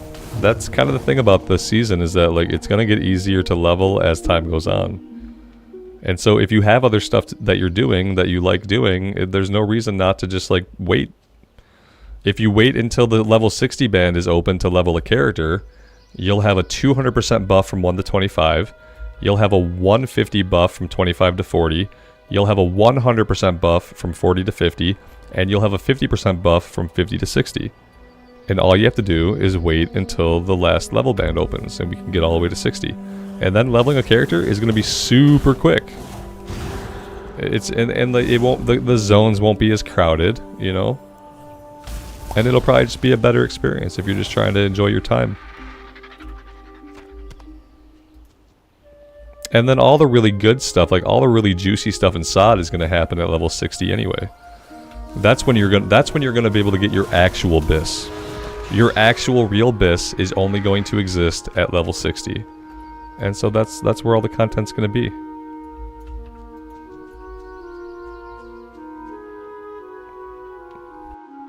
What realm in retail, Patrick? This is Storm Rage, which is a US East Alliance heavy server. Yeah, just pay for the boost when it's all done. You think they're going to sell a Season of Mastery character boost token? Maybe they will. Perhaps they would.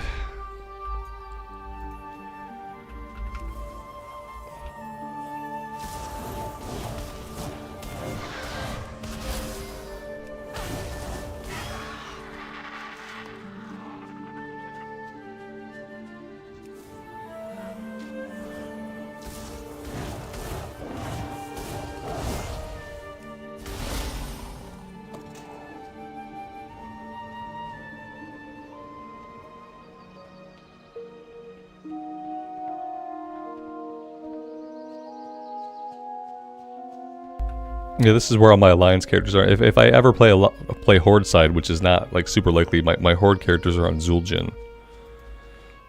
Well, Zul'jin was my like original server from back in the day. Well, not original. I guess we were on Karn before Zul'jin, and then on Dalaran for a bit before Karn. I have frozen a little ram. I am so sorry, but I'm gonna have to kill you now. Oh wait, he was running away. Maybe I didn't have to kill him. Now I feel bad.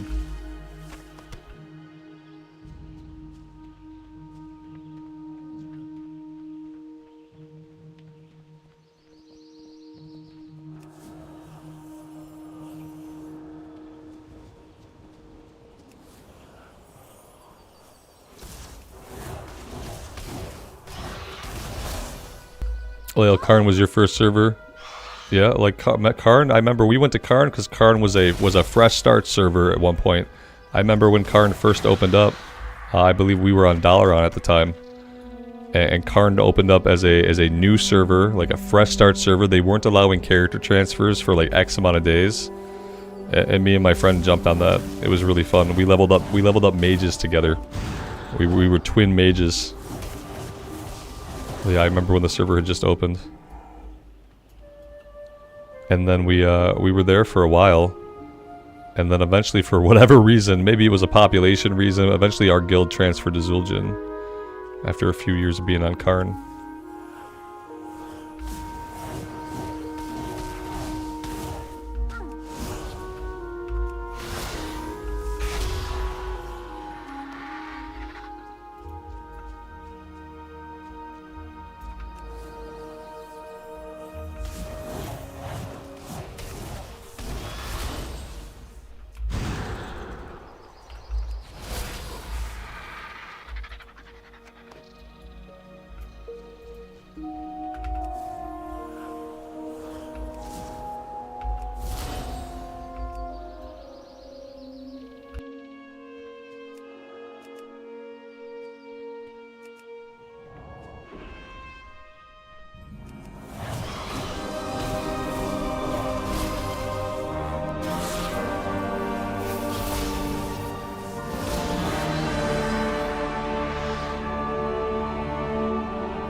I don't think I get to loot this guy.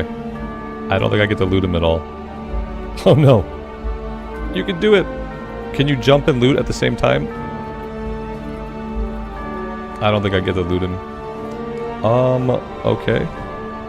Proto-Striders in a cave, no problem. I guess we're gonna call that one just a loss. Just a loss.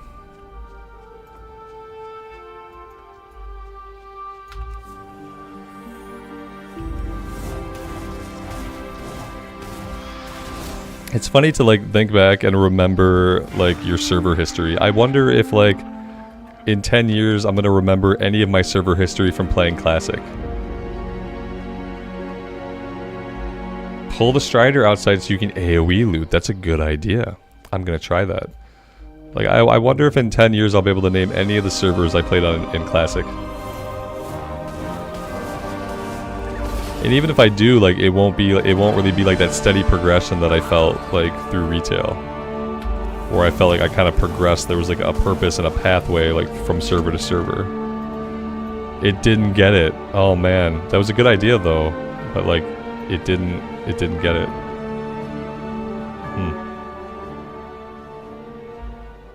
He's still sparkling.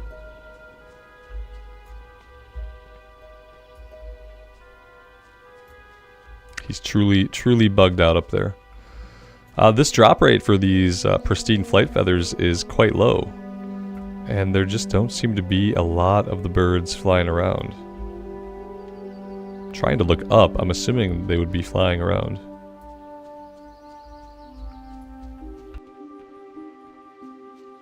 There we go. But can I hit him? Yeah, I think I can. There we go.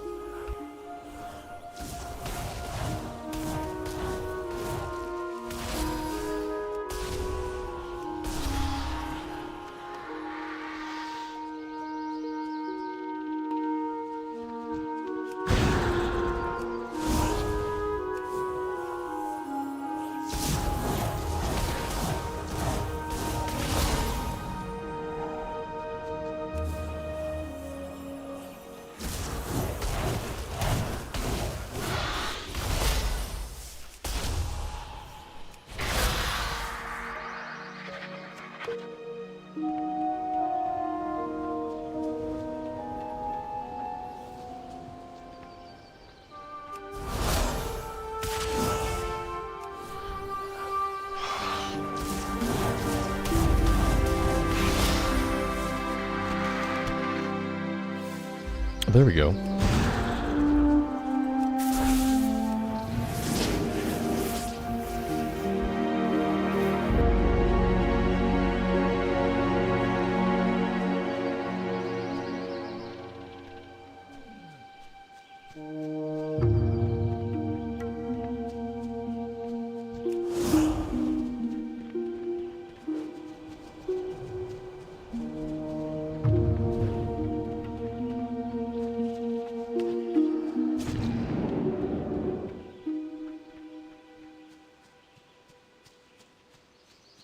Lale, that would be an interesting thing to have. I'm sure they wanted lots and lots of money for them, though. But it'd be a cool thing to have on a shelf.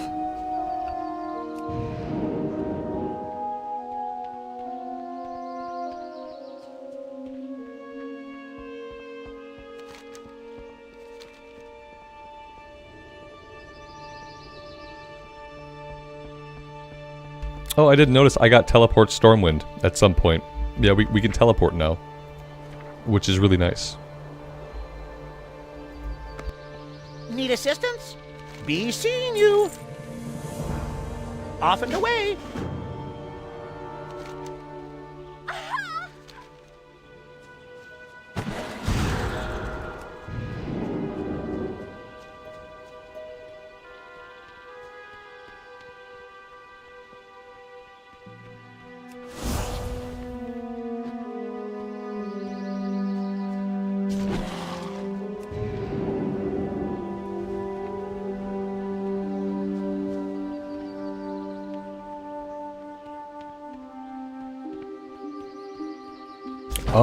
Well, there's a cave, obviously. There is a cave. It's probably the cave with the robot chicken walker chocobo things. But I don't remember exactly how I got to it.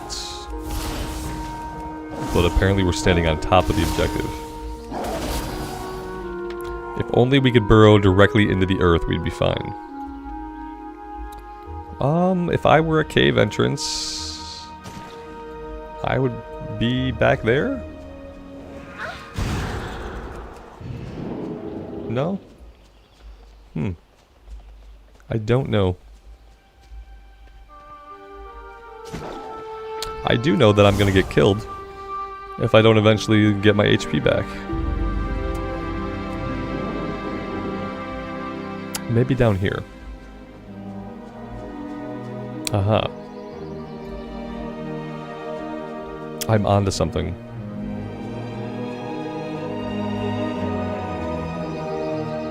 Nope, nope, I'm right back where I started. I have done a complete circle. I have no idea where this quest is at. I have no clue. Not even remotely. Let's change tacks here and let's just go north. We can do some stuff up here. I'm sure this stuff will not be in a cave. And therefore it'll be easier for me to accomplish and locate.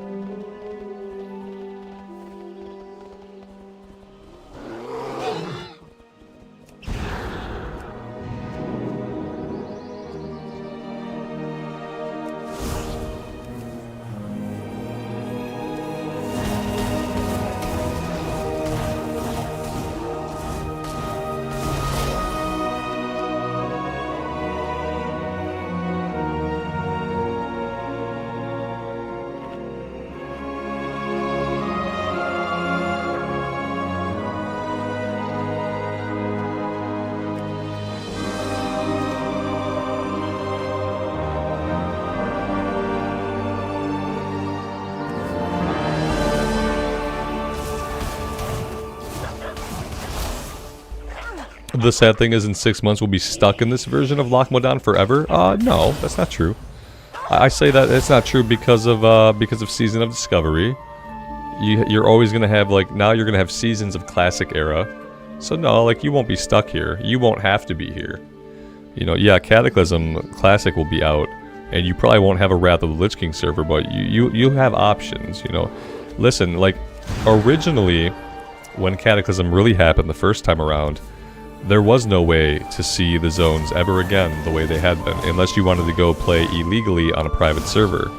And so for people like me who do not play on illegal private servers, when Cataclysm really came out, I truly had no way of ever visiting the old zones ever again. And that was really, really crappy. It's really good that today people are going to still have access to that, because there are a lot of people who are experiencing Cataclysm for the first time. But they're going to have the option, you know, if they don't like that change, to go play other versions of the game, which we did not originally have. So it's a better time for Cataclysm to come out because of all the options and all the ways that there are to play WoW. Am I going to level each class to max? I'm going to level some classes to max that appeal to me. I don't think I'm going to commit to leveling every single class to max. But I have a roster that I do plan to level up just to see like what I want to take into War Within. Because I dig the Shaman, but I don't really know if the Shaman is what I want to take onward.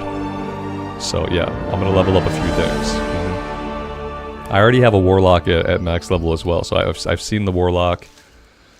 Warlock and Shaman are the current max level classes. I want to do this character, I want to do a Paladin, and after that, I don't know.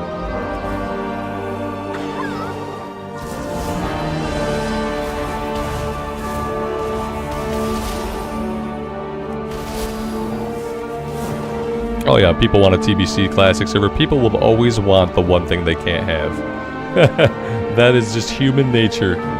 You will always want the thing you can't have. The thing you can't have will always be the best possible thing. And I know this because I feel the same way. Like, before the Classic experiment, if you just said, what's your favorite expansion, I would have said Wrath of the Lich King. After having only gotten a year with the Burning Crusade, and after not being able to see the Burning Crusade again, now when you ask me, what's your favorite expansion, I would say the Burning Crusade, because it's the one thing now that I can't have.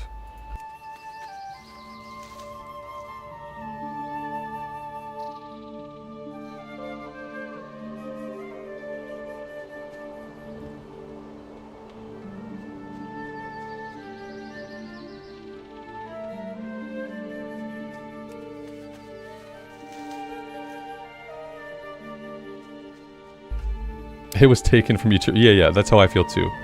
The TBC was taken from you too early. That's why you want it. That's why you think it's the best. That's why you wish you could go back.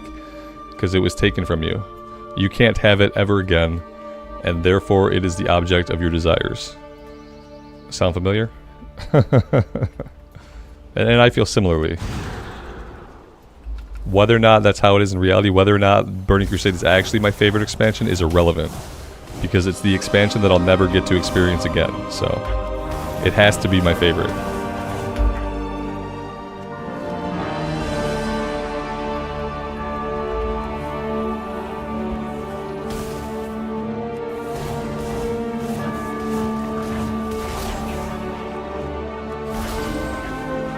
Oh, there we go, that's mute number 2 for today. I'm on the ball today. It's very professional around here. They're not going to do BC seasons. Let me tell you why.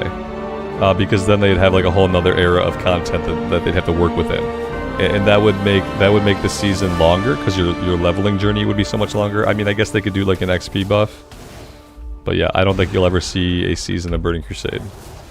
It'd be cool, but it's probably not going to happen. All right. Are we getting the Batman voice? Maybe. I don't know. I did say I would. Not making enough money on it. Yeah, I guess you're getting the Batman voice for a little bit. My throat's been sore, so I don't know if I can even do it today.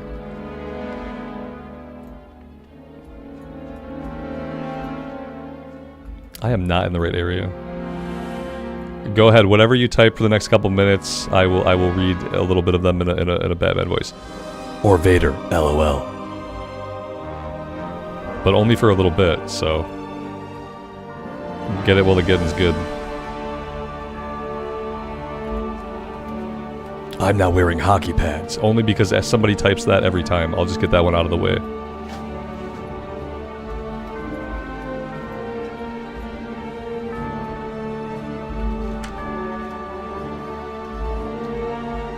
I need to be killing foxes. I don't really see any foxes.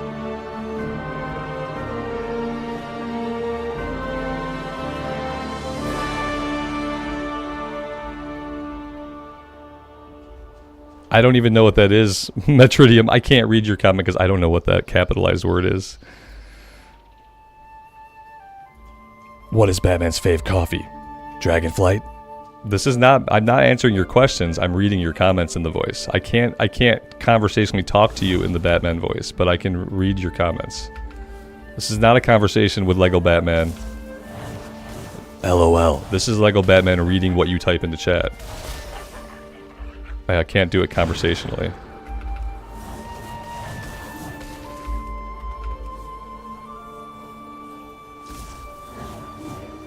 I find your lack of faith disturbing. LOL.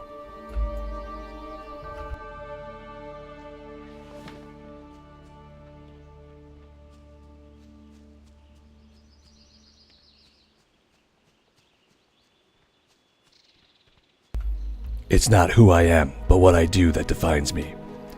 Did you see the news about the self-found official hardcore coming to 2024? And no, I didn't see the date. I knew they were doing it, but I didn't see the date.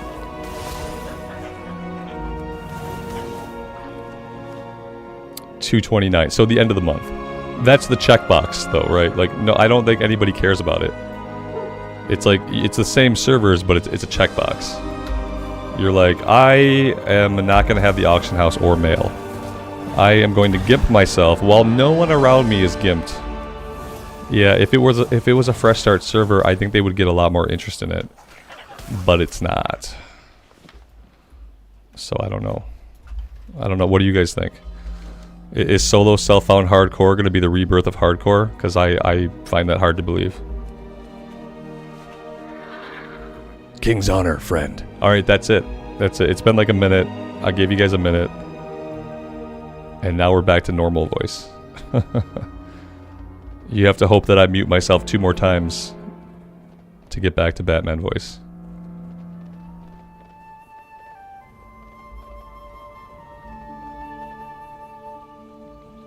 Yeah, I'm not really excited for the hardcore thing. A part of me kind of feels like hardcore has like done its thing, it's run its course. Like hardcore will always be there. Like I'm sure there will be points in time when I'm interested in it, but like I don't know, not right now. I'm just not. And if it was a fresh start server type of situation, you know, there's always a little bit of hype for a fresh start server. But you know, obviously the reason they didn't do that, it would probably be too distracting from SOD, you know. Although by the end of the month, most people are going to have hit 40. Most people are going to have cleared the Nomergon raid who want to do that. And so yeah, it's actually not bad timing. It's not bad timing. Oh yeah, Ryan, the character models and stuff in retail are amazing. Oh yeah, they're so good. They've got facial expressions and stuff that like you never see because no one ever like looks at them, but they went through all the work to make facial expressions. They're amazing.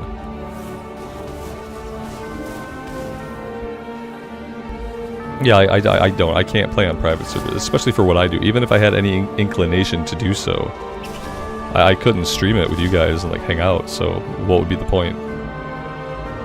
What would be the point? There wouldn't be a point.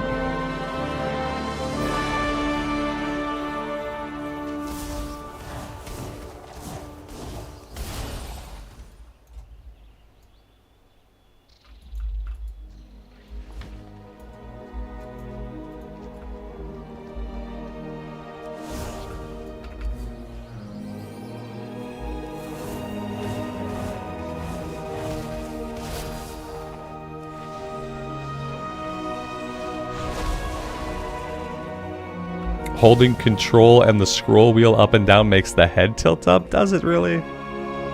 No. Not for me it doesn't. That would be interesting. Not for me it doesn't. Could be something with my mouse or setup, but that doesn't do anything for me.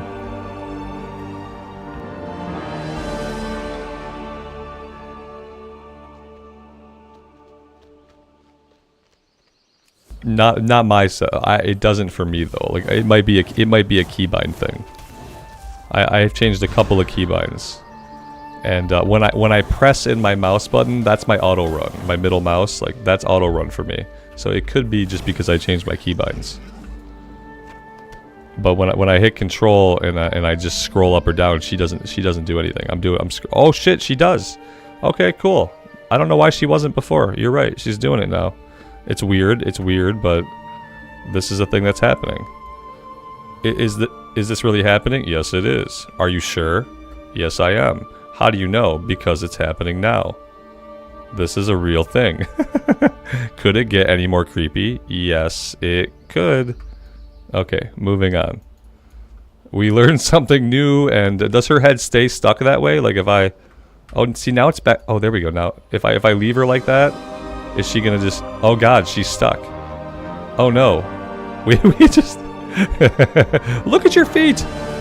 Okay, she can't see where she's going. This is bad. Alright, we're back to normal. Yeah, this... We are back to normal. Let's just stay normal for now, okay, guys? That was a little bit weird. It's like things about WoW that I didn't know that like maybe I didn't need to know. I don't know why we can move their heads up and down. Yeah, like I don't know. I don't know about that.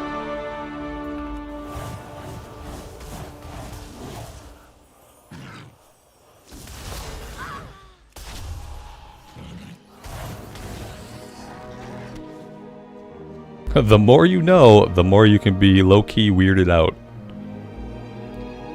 Cause yeah, I'm a little bit weirded out.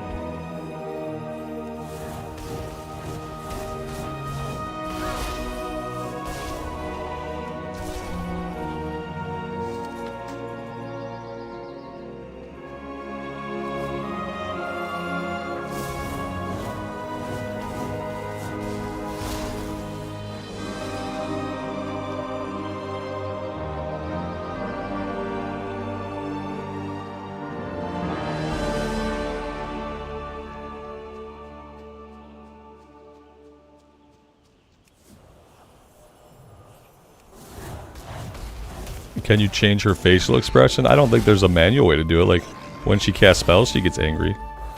But I think that's about it. She's not happy right now. I hope there's not a manual way to... I'm sure there's like an add-on that lets you cycle through them. Some kind of like dressing room add-on.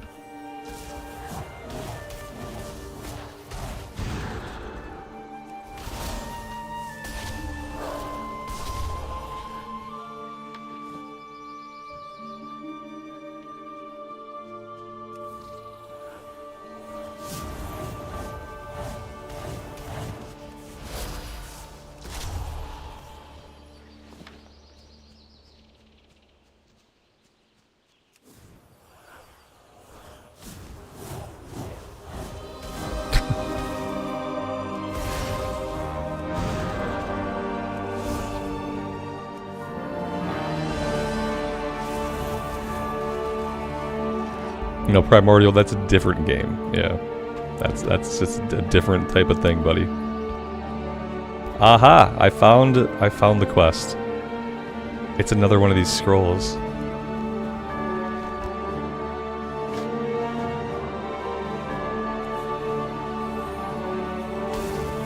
Has it felt unseasonably warm this February? Yeah, for like the past couple days it has, but that's gonna change. Yeah, it's been warm-ish for the past like week or so, but we got colder temps coming in. Don't worry, it'll be cold again before it's over. Yeah, if you're in Michigan and you're worried because it's been a little bit too mild, like it'll get cold again. If we're lucky, we won't have like a bunch more snow, but it's gonna get plenty cold. I've just been enjoying the little bit of sunshine we've been getting. I've just been trying to enjoy it every day.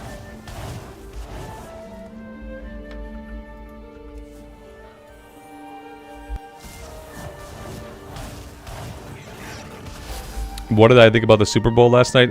It was kind of lame.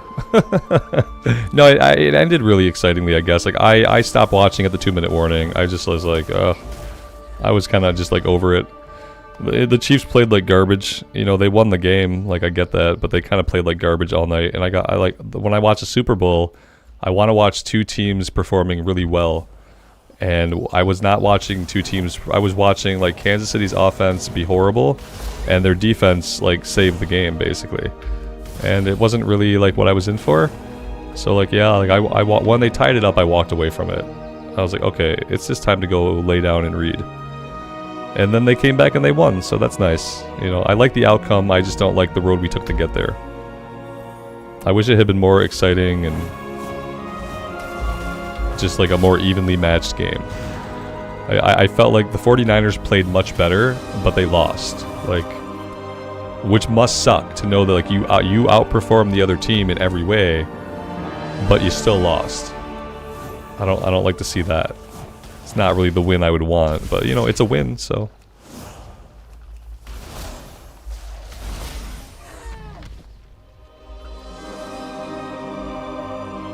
I don't know if that's what it was about, Primordial, but I'm sure that, yeah, that was, you know, that's in the background. Yeah.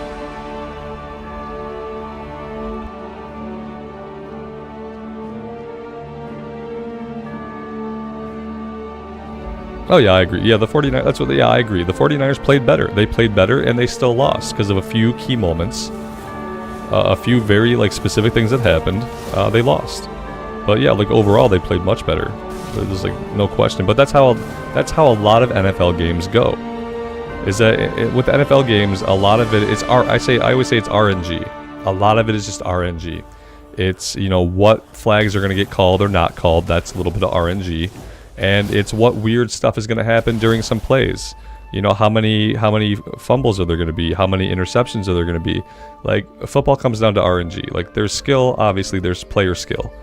But a lot of times what decides an overall game, like who wins or loses, is just RNG. Plain and simple. A lot of RNG, like 50% of it's RNG.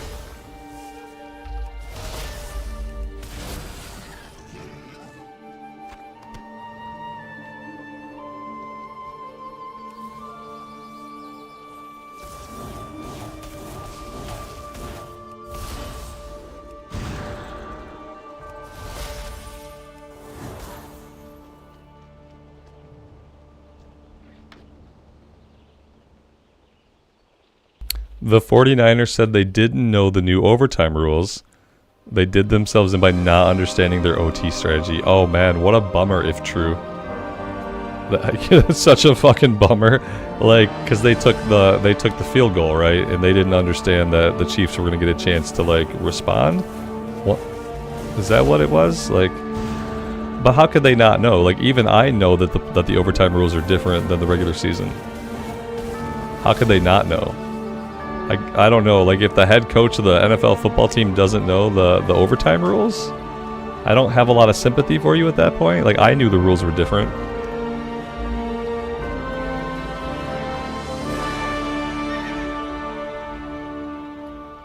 They should have gone defense first. Huh.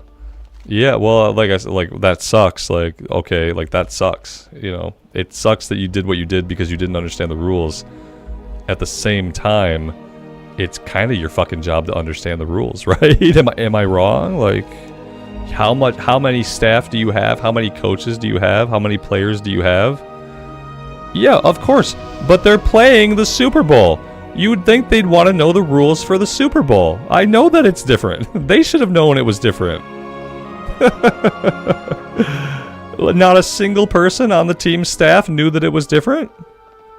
Nobody knew? I knew going into the night.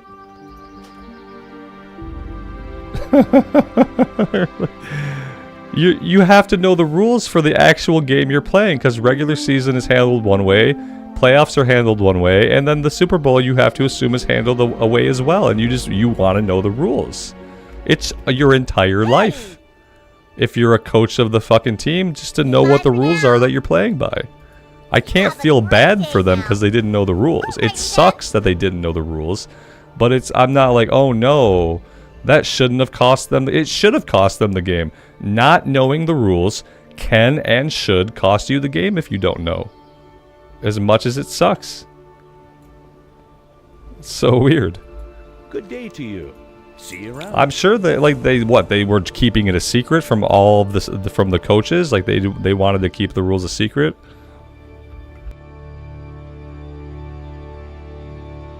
Changing it for the Super Bowl isn't arbitrary. You're changing it for the Super Bowl. An arbitrary change would be a change that happened randomly throughout the season. Like to say, well, for this one game, since it's a Thursday night in October, we are using different rules. That would be an arbitrary change. Having a different set of rules for, like, the most important game of the year is not arbitrary. If you're a coach, you should expect some things might be different. And it's your job to educate yourself as such. Because, yeah, arbitrary would mean completely random, and this is not. Just like it being handled differently in the playoffs from the regular season isn't random or arbitrary. See you soon. Off with you. See you soon. I don't know. I don't feel bad. I don't feel bad for them. There.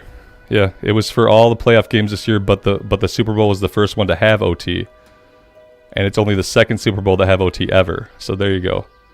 Yeah, they had plenty of time to know about the new rules. They had plenty of time to be informed about the new rules. And they just weren't. They didn't do their job. And maybe they lost because of that. So I don't feel bad for them.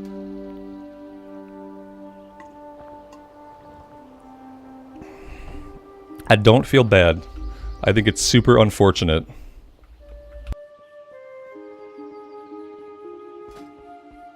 Okay, we're going into we have to go into concentrated power. We can't get into anything else yet.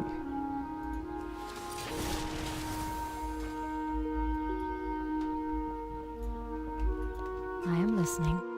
They explained it live. Maybe the coaches should have been listening to like the game commentary. And they could have listened to the announcers talking about it as they were going into overtime. Be careful. Because obviously the rules were not a secret. Because, like, people knew about them. Alright, what am I doing here? Finally Bobcats. Bobcats and Ol Sooty. I can finally kill these Bobcats for a reason.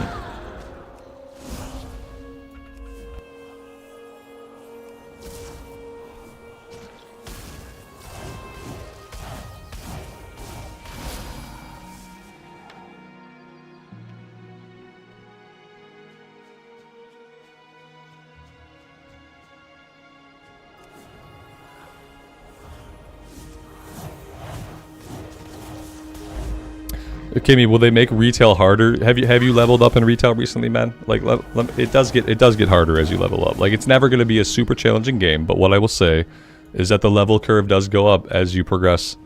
You start off, you can kind of kill things in 1 or 2 hits, and like where I'm at now, you have to use a good rotation to kill stuff effectively, and every once in a while you'll be low on health.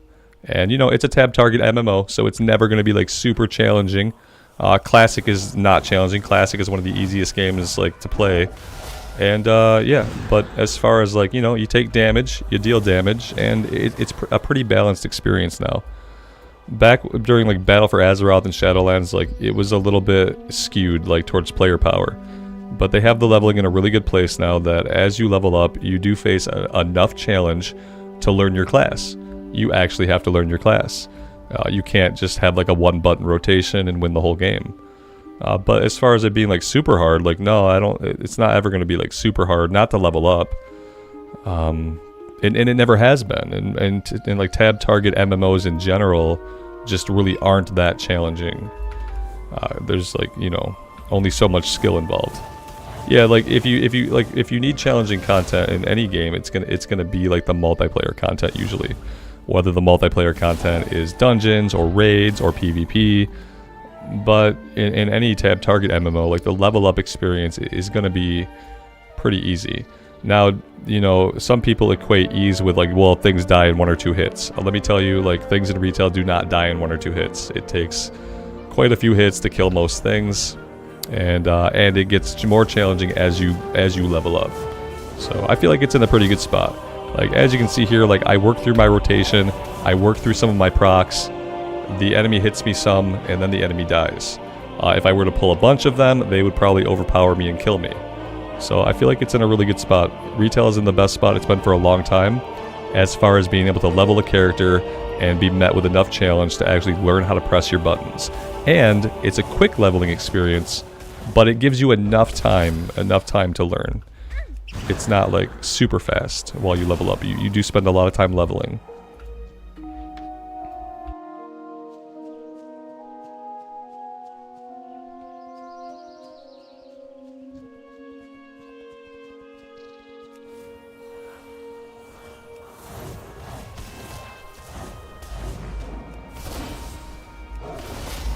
The thing that I like about retail, as far as like the leveling up goes, I like that every spec is viable to level up, and that every spec feels uniquely like its own class. I really like that aspect of it. Like, I can pick any spec in the game, and one way or another I can make that work, I can level that way, and it typically feels pretty good while I do so. And then like within each spec, like each spec is so unique. So that now I'm playing an Arcane Mage now. When I switch to Frost or Fire, I'm gonna get to have an entirely different experience. But it's also gonna be viable for me to level up as, if I want to do that.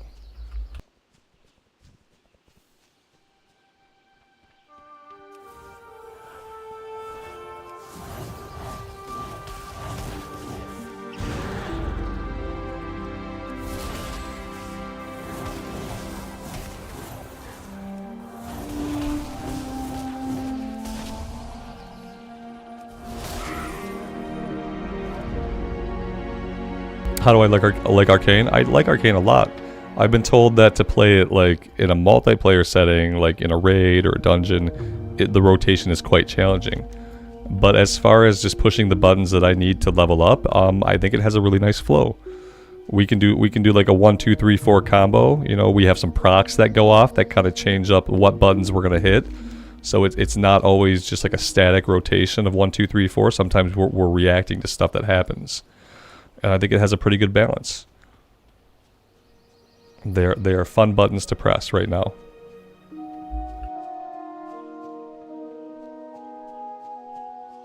And you know, at some point we'll try Frost, and at some point we'll try Fire.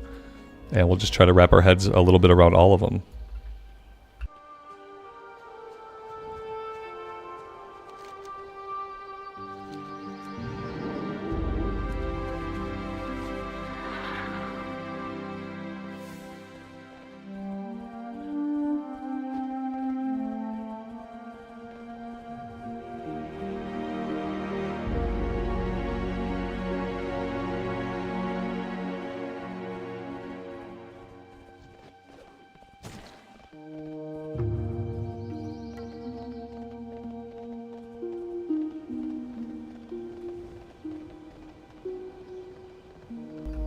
Steven, good afternoon. Welcome to the stream. Can I help you? Right.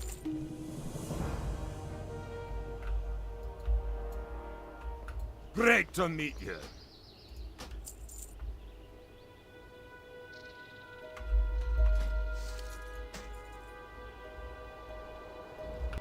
Oh, these are chainmail. Yeah, we can't wear that. We can't wear chainmail. We can't wear leather. The sword we don't need. Most of the stuff we can just sell. Cloth pants. These are a little bit better than what we have on. And they look exactly the same. Okay, fair enough.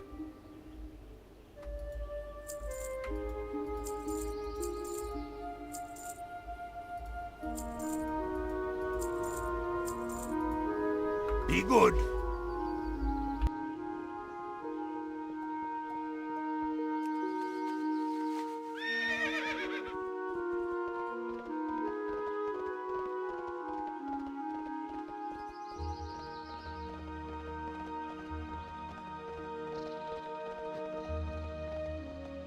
Alpha T, good afternoon, good evening to you. Welcome to the stream, buddy.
What can I do for you? See you later. Safe travels.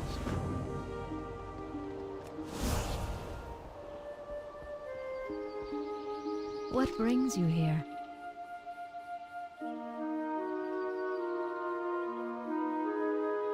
Farewell. Good luck, friend.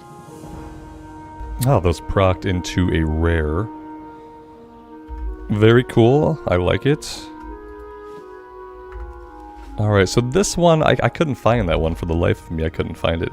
I think that we're good here. I think we can go get these ones turned in, see if they chain into anything, and then we could probably move on. I'm okay with that. We could go into the wetlands and do some stuff. That might be okay.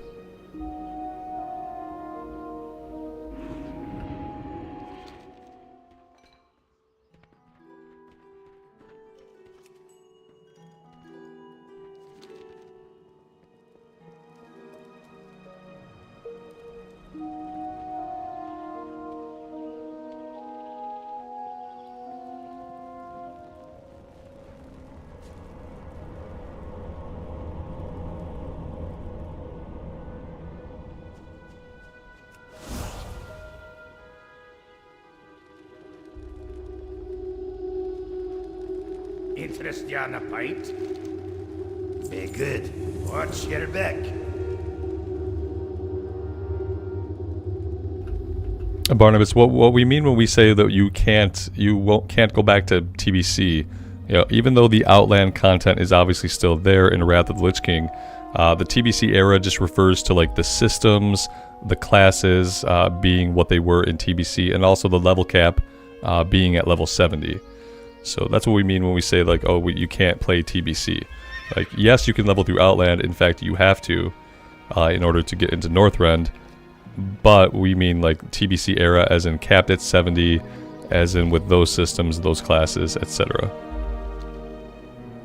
There are no like TBC specific servers anymore. They all became Wrath of the Lich King when Wrath came out. That's what we mean.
Well met. Safe travels. What can I do for you? Alright, looks like they want us to kill some orcs right here. I am not opposed to that.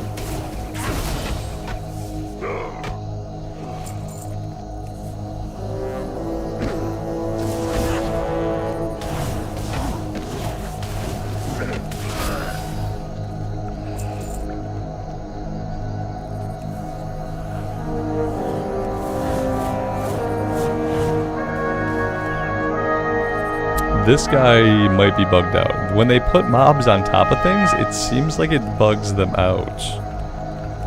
Which this is not good for us, because now we don't really have any line of sight. Here we go. This might work.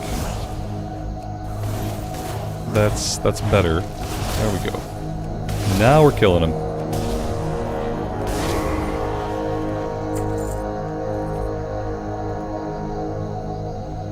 Dire one has 21 intellect. Yes, please.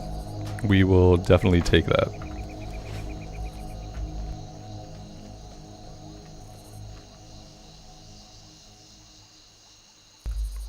Yeah, Barnabas, it's a good time to play retail, man. I wouldn't have said this a couple years ago, but as I talked about earlier, the leveling experience in retail right now is really good. It's long enough that it lets you learn a class. It's long enough that you could probably learn a couple of different specs of a class. And it's long enough for it to be like a pleasant journey without being like, you know, without being 200 hours of leveling. And there's a ton of stuff to do once you hit endgame, even if you're a solo player, even if you don't have a guild. There is progression for you at endgame. You can progress your gear, you can do LFR, you got all kinds of stuff that you can do, like fun content as a solo player. So yeah, it's a good time to check the game out again if you've been away. Obviously go play Classic too, like check out all versions of the game and then decide for yourself like which one resonates best with you.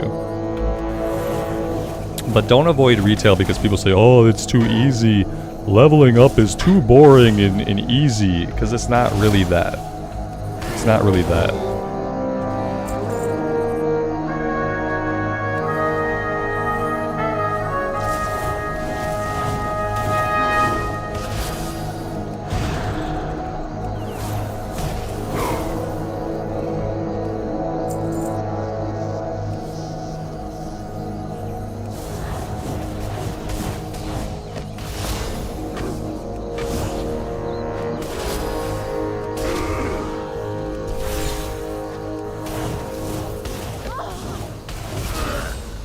Yeah, leveling with the new talents is fun. For the most part, like I would say, like this tree over here, your class tree, you might want to look at a guide and just see. Like you can read them all, but there's going to be an ideal thing to do over here. For your spec tree, you can read these and they make sense for the most part. You can read them, they make sense. You have to look a little bit ahead sometimes to see like what you might want to unlock.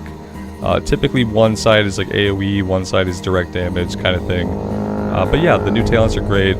Most of them make sense. You can read them and learn your class. The class trees over here, I'm not a big fan of the class trees. I would say like maybe check Wowhead to read them, but then maybe check Wowhead at the end of the day and see.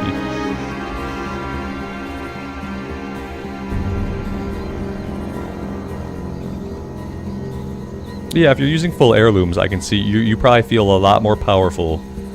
If you're leveling, if you are someone who's leveling through retail and you are using heirlooms and you are bitching about how easy it is, how you can kill stuff too easy, how the leveling experience doesn't exist, like that, your opinions don't count. You know what I mean? Like, yes, if you are using heirlooms, your character power is going to feel probably a lot more than what my character power is right now. But that's not like the default leveling experience, nor is it what I would prefer to have as a leveling experience. And so like, yeah, but I guess a lot of what you could hear like are people who are wearing heirlooms. Because yes, if you're in full heirlooms, the content might seem a lot easier. If you're playing the game normally, the content is going to be just challenging enough that you learn your class, and the challenge is going to grow over time as you get into the Dragon Isles and beyond.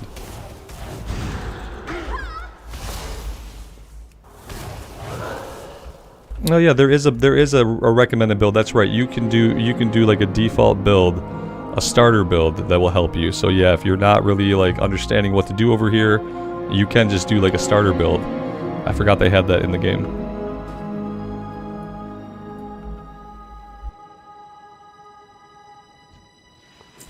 Heirlooms are a factor in the sense that they have stats. That's what I'm talking about. If you have full heirlooms, then you're always going to have really good stats on your gear, because the heirlooms are going to level up with you. Whereas if you're relying on the stuff that you find from the world and from quest for your stats, you're going to have abysmal stats. Especially when you get into like Dragonflight content, your stats are going to suck. And it could take a while to get enough gear for your character to feel powerful. So no, like when I say like heirlooms make it easier, I just mean like you're going to have stats on your heirlooms. You're not going to have those stats on like the normal gear that you find, and your gear is not going to be as good when you're relying on like found gear as opposed to just having a full set of heirlooms that scales with you.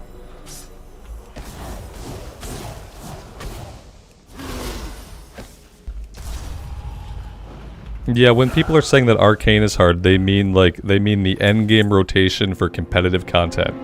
And by competitive content, I mean like Mythic plus dungeons, I mean heroic and Mythic raiding. Unless you're gonna be unless you're gonna do Mythic 20 keys, or you're going to do heroic or mythic raids, or you're going to cutting edge PvP, then it seems like you can just learn a rotation that is fun, that works, that kills enemies. So it depends on what your goals are, you know.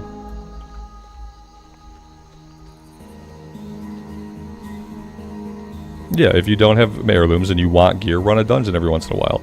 You'll get some gear leveling up, but what I found is once I got into the Dragonflight content, that was when gearing became a problem for me. Like then I had to kind of get gear to have my character be a little bit more powerful, because I felt weak on the Warlock. It was especially on the Warlock, like going from like leveling up in the old world to leveling up in Dragonflight, I felt weak like right away. And it took a while to get enough gear to like overcome that. See you soon. Be good.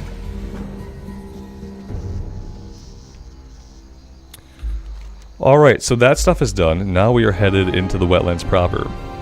We've got another talent point. We're back over here. Mass polymorph sounds fun. Quick-witted. What is this? Reabsorption. You are healed for 5% of your maximum health whenever a mirror image dissipates due to direct damage. Or reduplication. Mirror image's cooldown is reduced by 10 seconds whenever a mirror image is dispelled. These are both nice. I think for leveling up, this one is probably going to be better.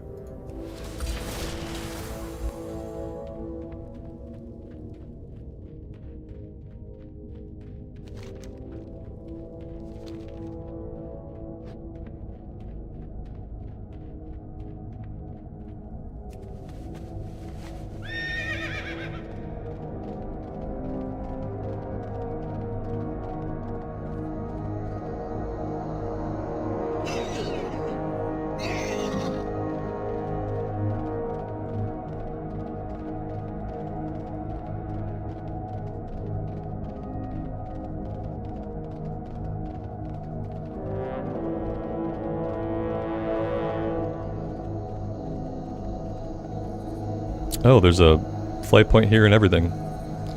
Well, that's cool. That is cool. So, Cheese, yeah, this is the best way to level up in retail, I feel like, is to level up in the old world. Yeah. Like, I've tried to do, like, campaigns before, but I always, like... I don't really like doing the time-walking campaigns. Besides, I like just leveling up in the old world. What can I do I like, you know, when we get flying, we can just pick a zone, we can go see a zone. Like, I kind of like that. Like, Keep your feet on the I feel like it's the best way. Safe travels. And then in many of the expansions, like, you have to deal with, like, higher mob density. They're dragging you along through, like, a narrative arc that you're never going to see the end of the narrative arc because you're never going to see the patch content that's part of the narrative. You're never going to see the raid cinematics that are part of the narrative. So, like, the way they handle, like, the other time walking campaigns, like, they're not really enjoyable to level through. You. Keep your feet on the ground.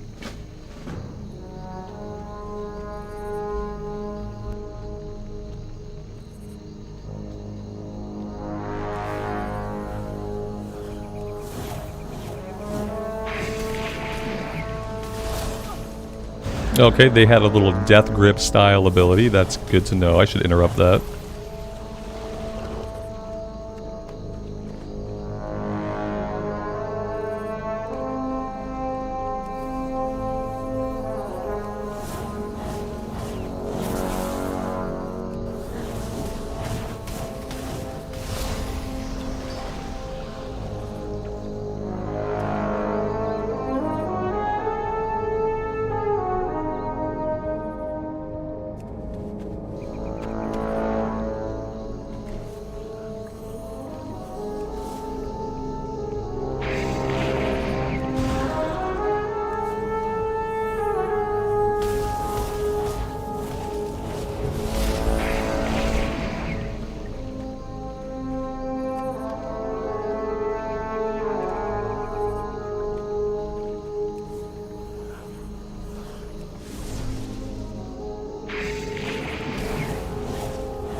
Oh my god, other players.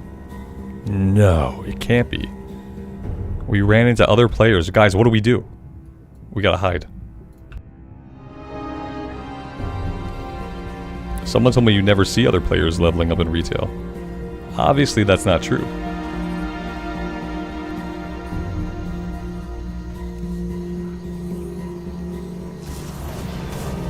Do I like the quest log in retail, or is it weird? No, I think it's fine. I never really thought about it one way or another. Yeah, I think it's okay.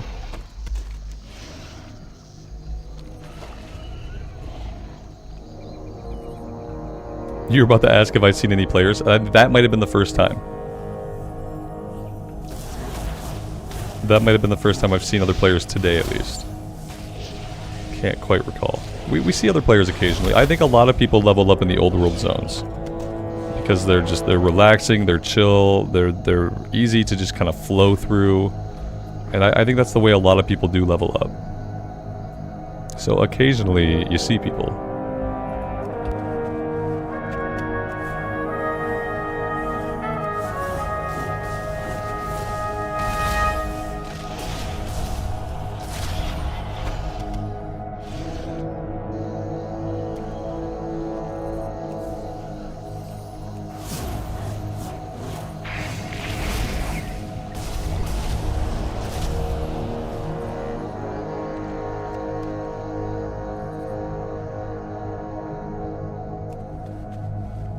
A higher concentration of quest. Yeah, higher concentration of quest and a little bit less mob density.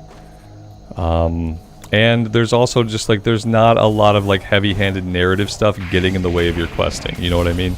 Like Khadgar's not dragging you along. Like no one's dragging you along. Like you are deciding where you want to go in the old world. Like in most of the time walking campaigns, at least for the beginning little bit, you are being dragged along through some heavy-handed narrative that usually doesn't age very well, that isn't super compelling, and yeah, it's just... They started doing that with Mist of Pandaria. Probably a little bit with Cataclysm too. We'll see.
Well, it says that there are elementals here, but I don't see any. Maybe those other players killed everything. How dare they?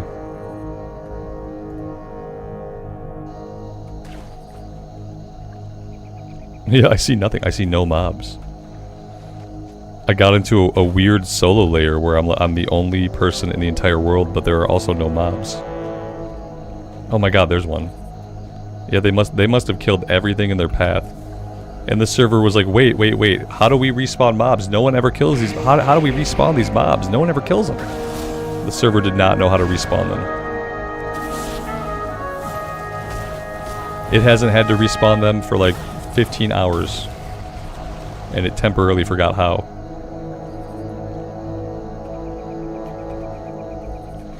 What's my plan for this character? My plan for this character is to get this character to max level. Yep. And then we're gonna roll up a pally. And then that might be it. Maybe we'll do one more class after that. I'm trying to find like what character I want to take into War Within. So I want to level a few different classes that I have on my mind. So Mage is one of them, and then Pally. That might be it. Because I've tried some other classes that I know I don't like. Like I know I don't like the Rogue. I know I didn't like the Druid. So, and I've already got a Warlock and a Shaman. So I've scratched a few off the list. I can scratch the Death Knight off the list. I played like 40 levels of that. And then we'll see.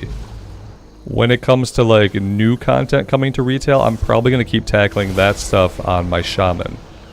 Because my Shaman is the most geared and the most progressed. But I do want to level up a bunch of stuff.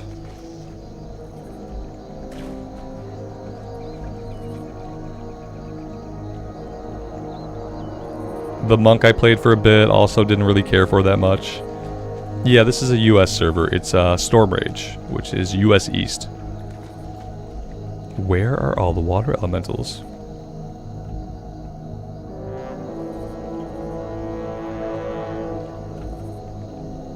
Someone email Frank and tell him he has to press the respawn button. Come on, Frank, old buddy, press the button. We need respawns out here in the wetlands ASAP. Oh, here we go. I think I'm gonna do the Paladin next. Yeah, I'm really curious to see what it's like, having not touched it in a long time.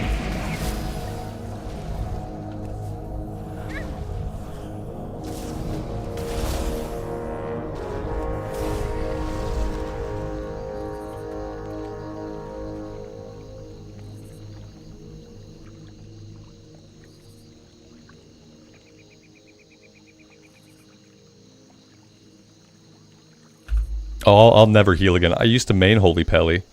I main Holy Pally for years, but I won't try to heal in retail. There's too many expectations on healers. Like, these days, healers are responsible for, like, a part of the damage dealt. And, like, back when I healed, like, we weren't responsible for dealing damage. If you did a little bit of damage, that was fine. Sometimes I remember I'd auto attack on the Paladin because that would help me regen mana. So like, I would just, like, auto attack. I'd be kind of in melee, but, like, there was no expectation that I deal, like, any real damage. And nowadays I feel like there is. Like, so I'll have to DPS whatever I do in retail. Unfortunately, unless I get to a point where I get like super comfortable with the content, I'll probably only ever be able to DPS. See you soon. Safe travel. And unless like War Within comes out and I just play the crap out of it and all the 5-mans and I get super competent at it, then I'd love the tank. You know, I love tanking. How are you? But I just don't. I know that I'm not going to do what most groups want right off the bat, so. Keep your feet on the ground. You got my attention. Be good. Watch your back.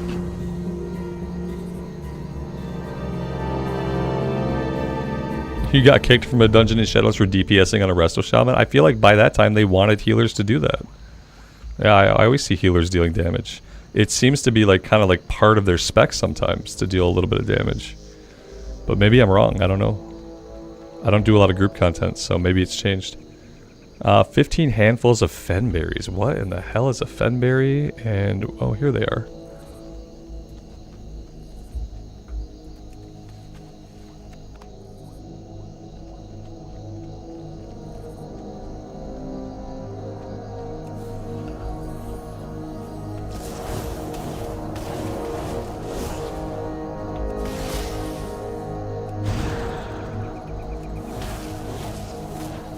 You guys see how things are getting like beefier and beefier as we level up? Like, yes, we're gaining a little bit of character power, but the mobs are gaining a lot of HP. And so like as we level up, things are getting stronger. It's taking more spells to kill them. As it should be.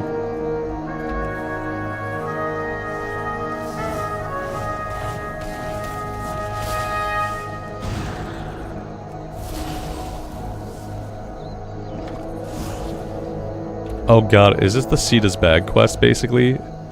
This is the replacement for the Sita's Bag quest. It has to be.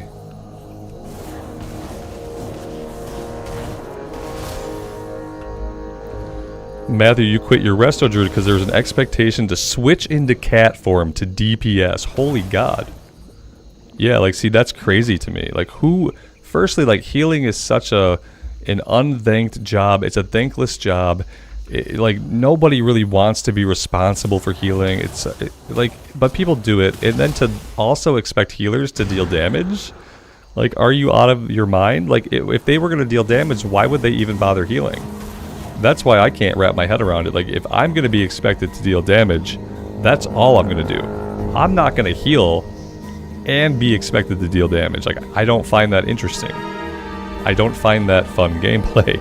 You're already taking a job that is, like, sometimes challenging and sometimes the scapegoat of why groups fail, and then you're making it all that much harder. That's too many expectations. That's too many expectations. I don't like that. Do you, as healers, do you guys like that kind of thing? Do you like being expected to deal damage? Is it interesting to have to switch into cat form or moonkin form while you're healing to DPS?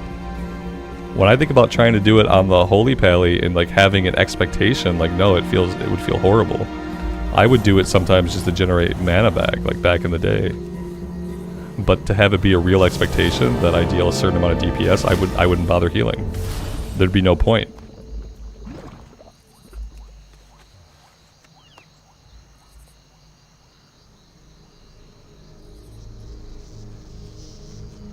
The monk Mistwalker heals more when they do damage. They are built to do it. Yeah, that's what I feel like. I feel like the specs are built to deal damage while they heal now. And like, maybe that appeals to some people who found healing like too boring, but having more responsibility on top of healing is just not appealing. Like, when you're healing, that's really all the responsibility you should have. It's already hard enough. Yeah, I'd rather just DPS. I don't think I'll ever go back to healing. Oh, we got the Sita's bag or whatever it is, the dumpy level. Whatever dumpy level is. I don't even really know what that is.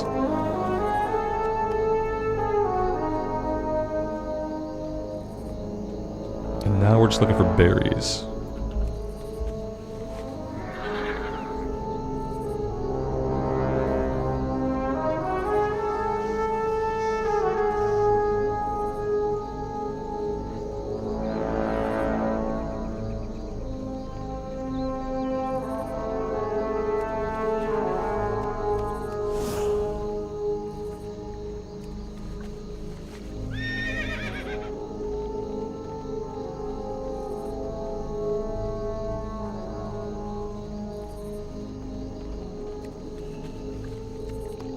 I like how all these objectives are outside of the circled objective zone.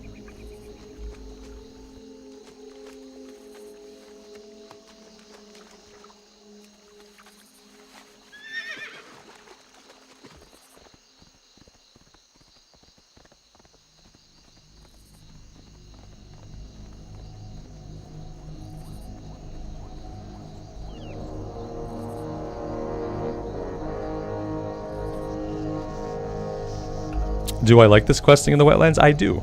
Talk to me. Yeah, I mean, I'm not really reading the quest. I'll save reading the stuff for like Cataclysm Classic. So I'm not reading them at all, but I'm enjoying the flow of the quest. What can I get for you? I like coming into the zone and having stuff to do right away. You know, and we don't have to do the run before we have like anything to do. You know, obviously I like having the flight point out here. That's going to be super useful. Yeah, it's not bad. I don't see like too much that they've changed physically, but I like the questing. It has had a nice flow to it.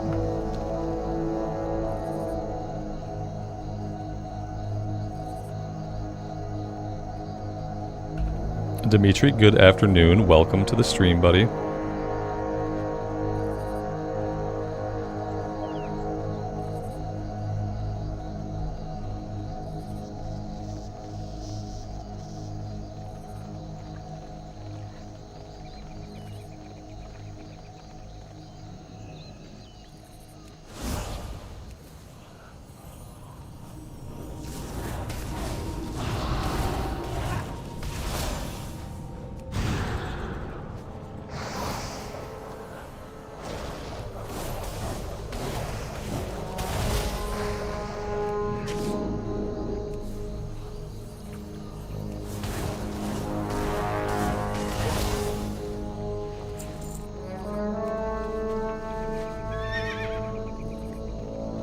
Oh, Menethil Harbor is flooded. Okay.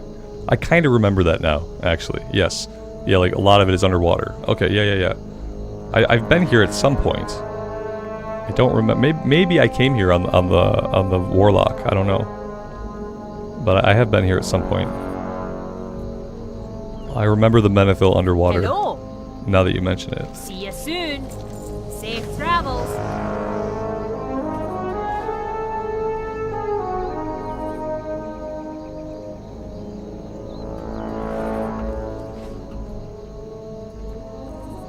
I have the finest wires in the land.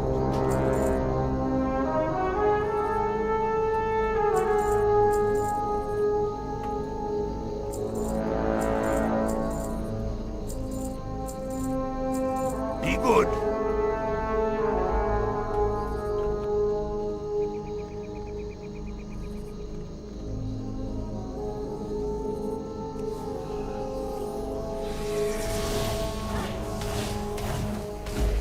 Is the server I'm playing on populated? Yes, it's one of the biggest PvE Alliance side servers in the US. It's Stormrage.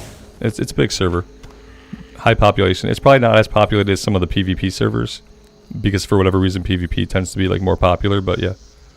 So it's high pop. Guys, I have to bio. I want to play a little more, but I got to bio. I got to AFK really fast. I'll be right back.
What does bio mean? Bio stands for a biological function. In short, I had to perform a biological function that, for nicety's sake, will remain unspecified. That's what bio means.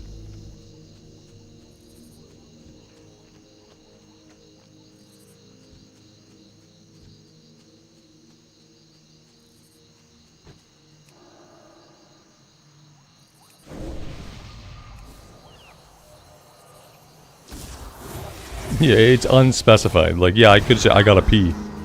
Like, that's fine. I could say I gotta pee. Like, whatever. I'd rather just say that I have to bio. You can figure out what it is by how quickly I come back. You know, but bio could also mean maybe I need to grab a snack. That's a biological function, the need to eat. Maybe I need to refill my water. You know, it could be anything. It's just super unspecified. Oh god, I'm being attacked by slimes.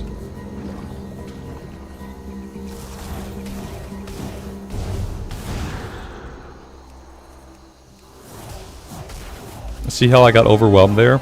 And I almost died? You could definitely die in retail. It's almost easier to die in retail than it is to die in classic era. The other thing working against you in retail is that you never out-level anything. You can level up as much as you want. Every mob you fight is going to be at level with you. So, like, unlike in classic, like, you can get more powerful than an area, and suddenly the enemies in the area become trivial. That doesn't ever happen in retail. You will never trivialize any of the enemies. In fact, the stronger you get, the stronger they get. So, yeah, it's like a double-edged sword. AFK tacos. AFK tacos is very specific. Usually inaccurate. I don't often have tacos. What am I looking for here? I'm just killing spiders. Okay. But then maybe I'm also going into the cave. Yeah, I'm going into the cave also. I should work my way into the cave.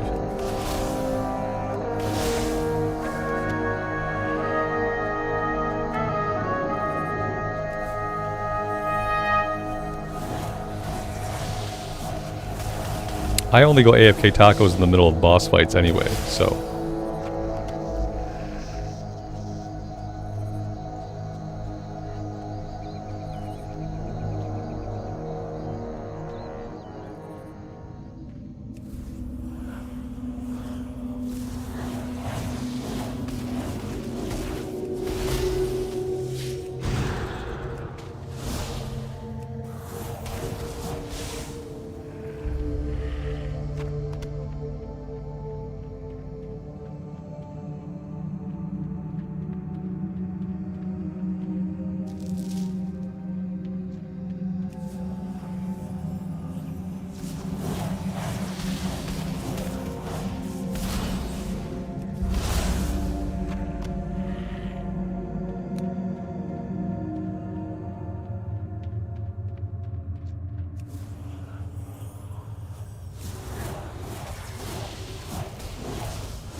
Philip, you can't believe that the Lightforged Draenei can't be shamans? Well, I mean, they're Lightforged. You know? Maybe like part of being Lightforged is that you were kind of cut off from like the natural elements of a world. That's kind of how I took it.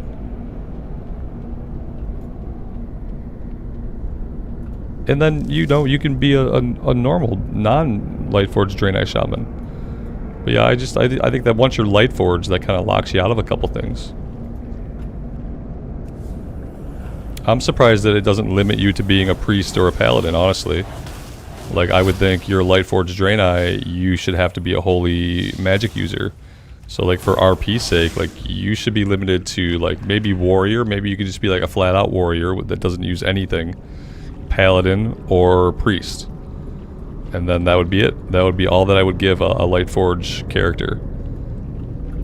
I would basically make you either use nothing and you be a warrior, or you use the light. Otherwise, you're doing nothing. So I would have been even more strict. Forsaken Pallies should still be a thing. Yeah. They need to be a thing. Because the Forsaken, as I always say, old argument, the Forsaken can already touch the light. They can already be holy priest. And like the Paladin Order came about by like priest fighting on the front lines of combat. That's how the Paladin Order like initially came about. Like they were priest first. And then they started physically fighting. So like an undead can be a warrior and they can be a priest.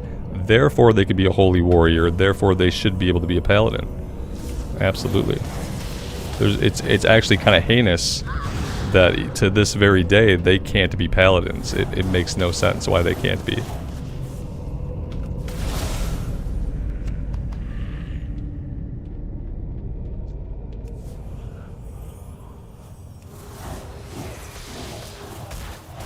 How am I like an Arcane Mage? I am digging it. The buttons are fun to push. Yeah, there's Tauren rogues. Yeah, there's Tauren rogues, but there's no undead paladins. It's crazy. Because what did they give to everybody? Didn't they give everybody warrior, mage, rogue, priest? Warrior, mage, rogue, priest. Everybody can be those now?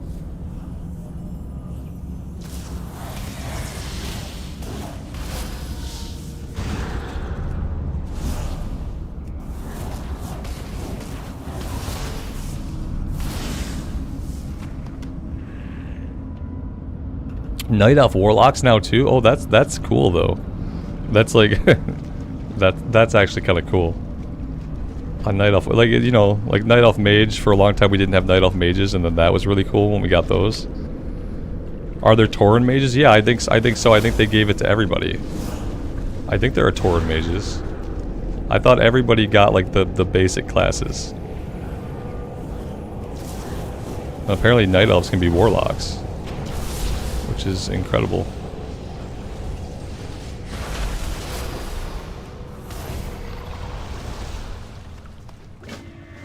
Yeah, I always say the more options the better. The more race class combos exist, the better it is for players.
And now I have to find my way out of here. Which, you know, is not going to be easy for me because I get lost in caves pretty much immediately. Is there a map? There's no map. Okay. I don't know why I keep thinking there are going to be maps of these like tiny little dungeons. But no, there's not.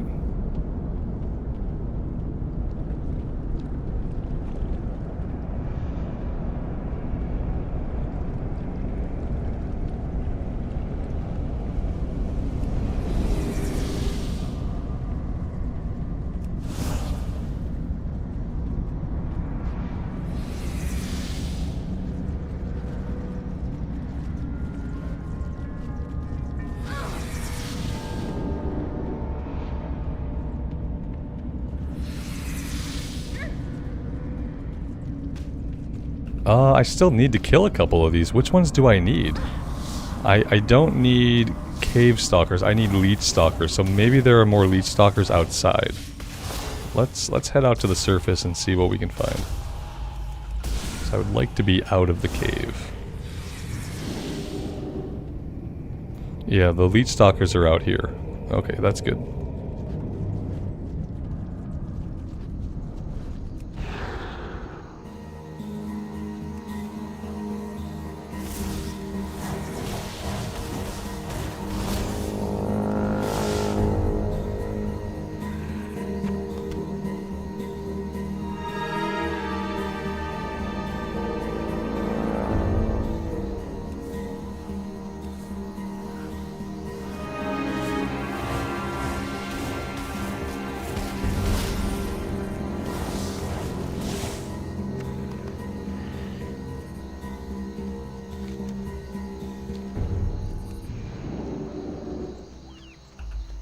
The spider silk dropped their sells for money on the auction house. Why? This in retail? Why would it? Nobody needs it. It's a low level mat. Why would it sell for anything on the auction house?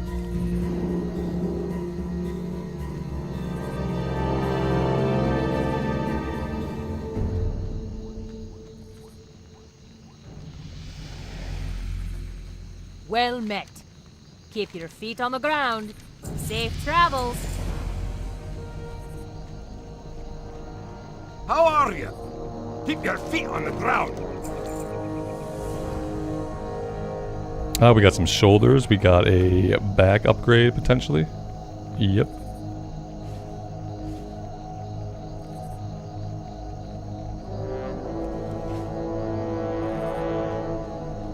How are you? Off with you. Philip, there's lots of people in the Void Elf starting area. Yeah, I believe it. Like, lots of people level up in retail. It's just that there's so many different pathways a person can take now to level up that you never see other people leveling up until you're in the Dragonflight content. Like, once we're in Dragonflight content, we'll see people all the time.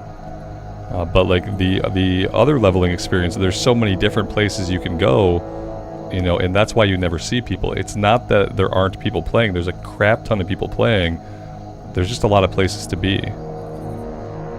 Mana Adept. Arcane Barrage grants you 2% of your max mana per arcane charge spent. We're not really having mana issues. Increasing Arcane Explosion and Blast damage by 10% would be really good. Let's do that. Alright, now we are off. We have a ram here. This ram is going to give me a ride somewhere, isn't it? Do I want it to do that, or do I... Yeah, I mean, let's take the ride and we'll see what happens.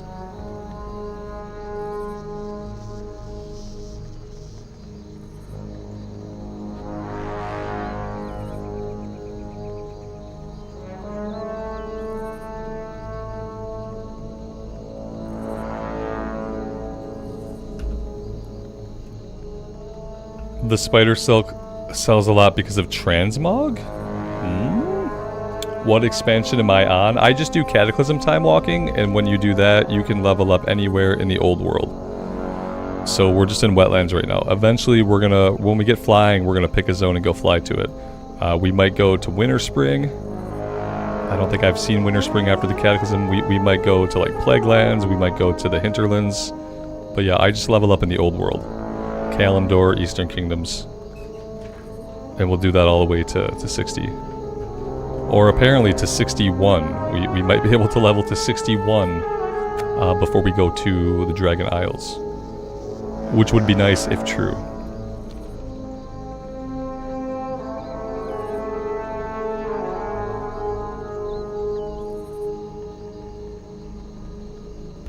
See, like, this is fine. This is gonna take us all the way to Menethil, but I'm missing flight points. I could have ran myself, and I could have grabbed all the quests and all the flight points along the way.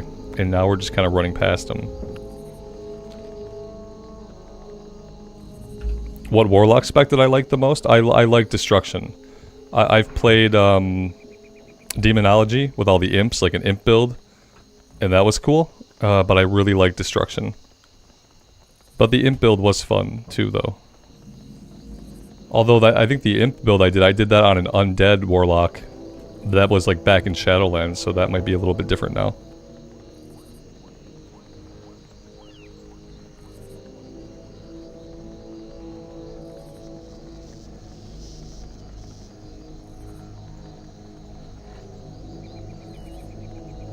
I love being able to look off into the distance and actually see the mountains. And not just see a wall of fog. Like, that's really nice. Really nice little visual improvement that really, like, adds a lot, like, to the zone when you can see that far away. And have it actually, like, be visible.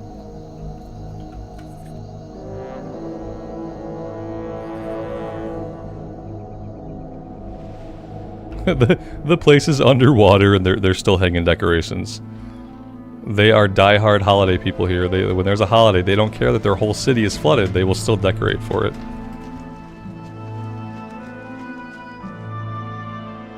Well met. Be good. See you soon.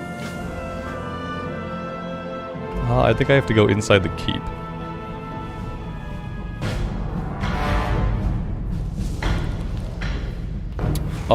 There are bad guys inside the keep.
can I do for you?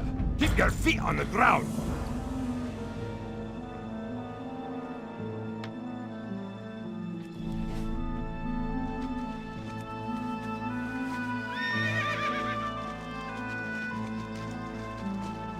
King's honor, friend. Light bless you. What's on your mind? Watch your back. You need something? See you around.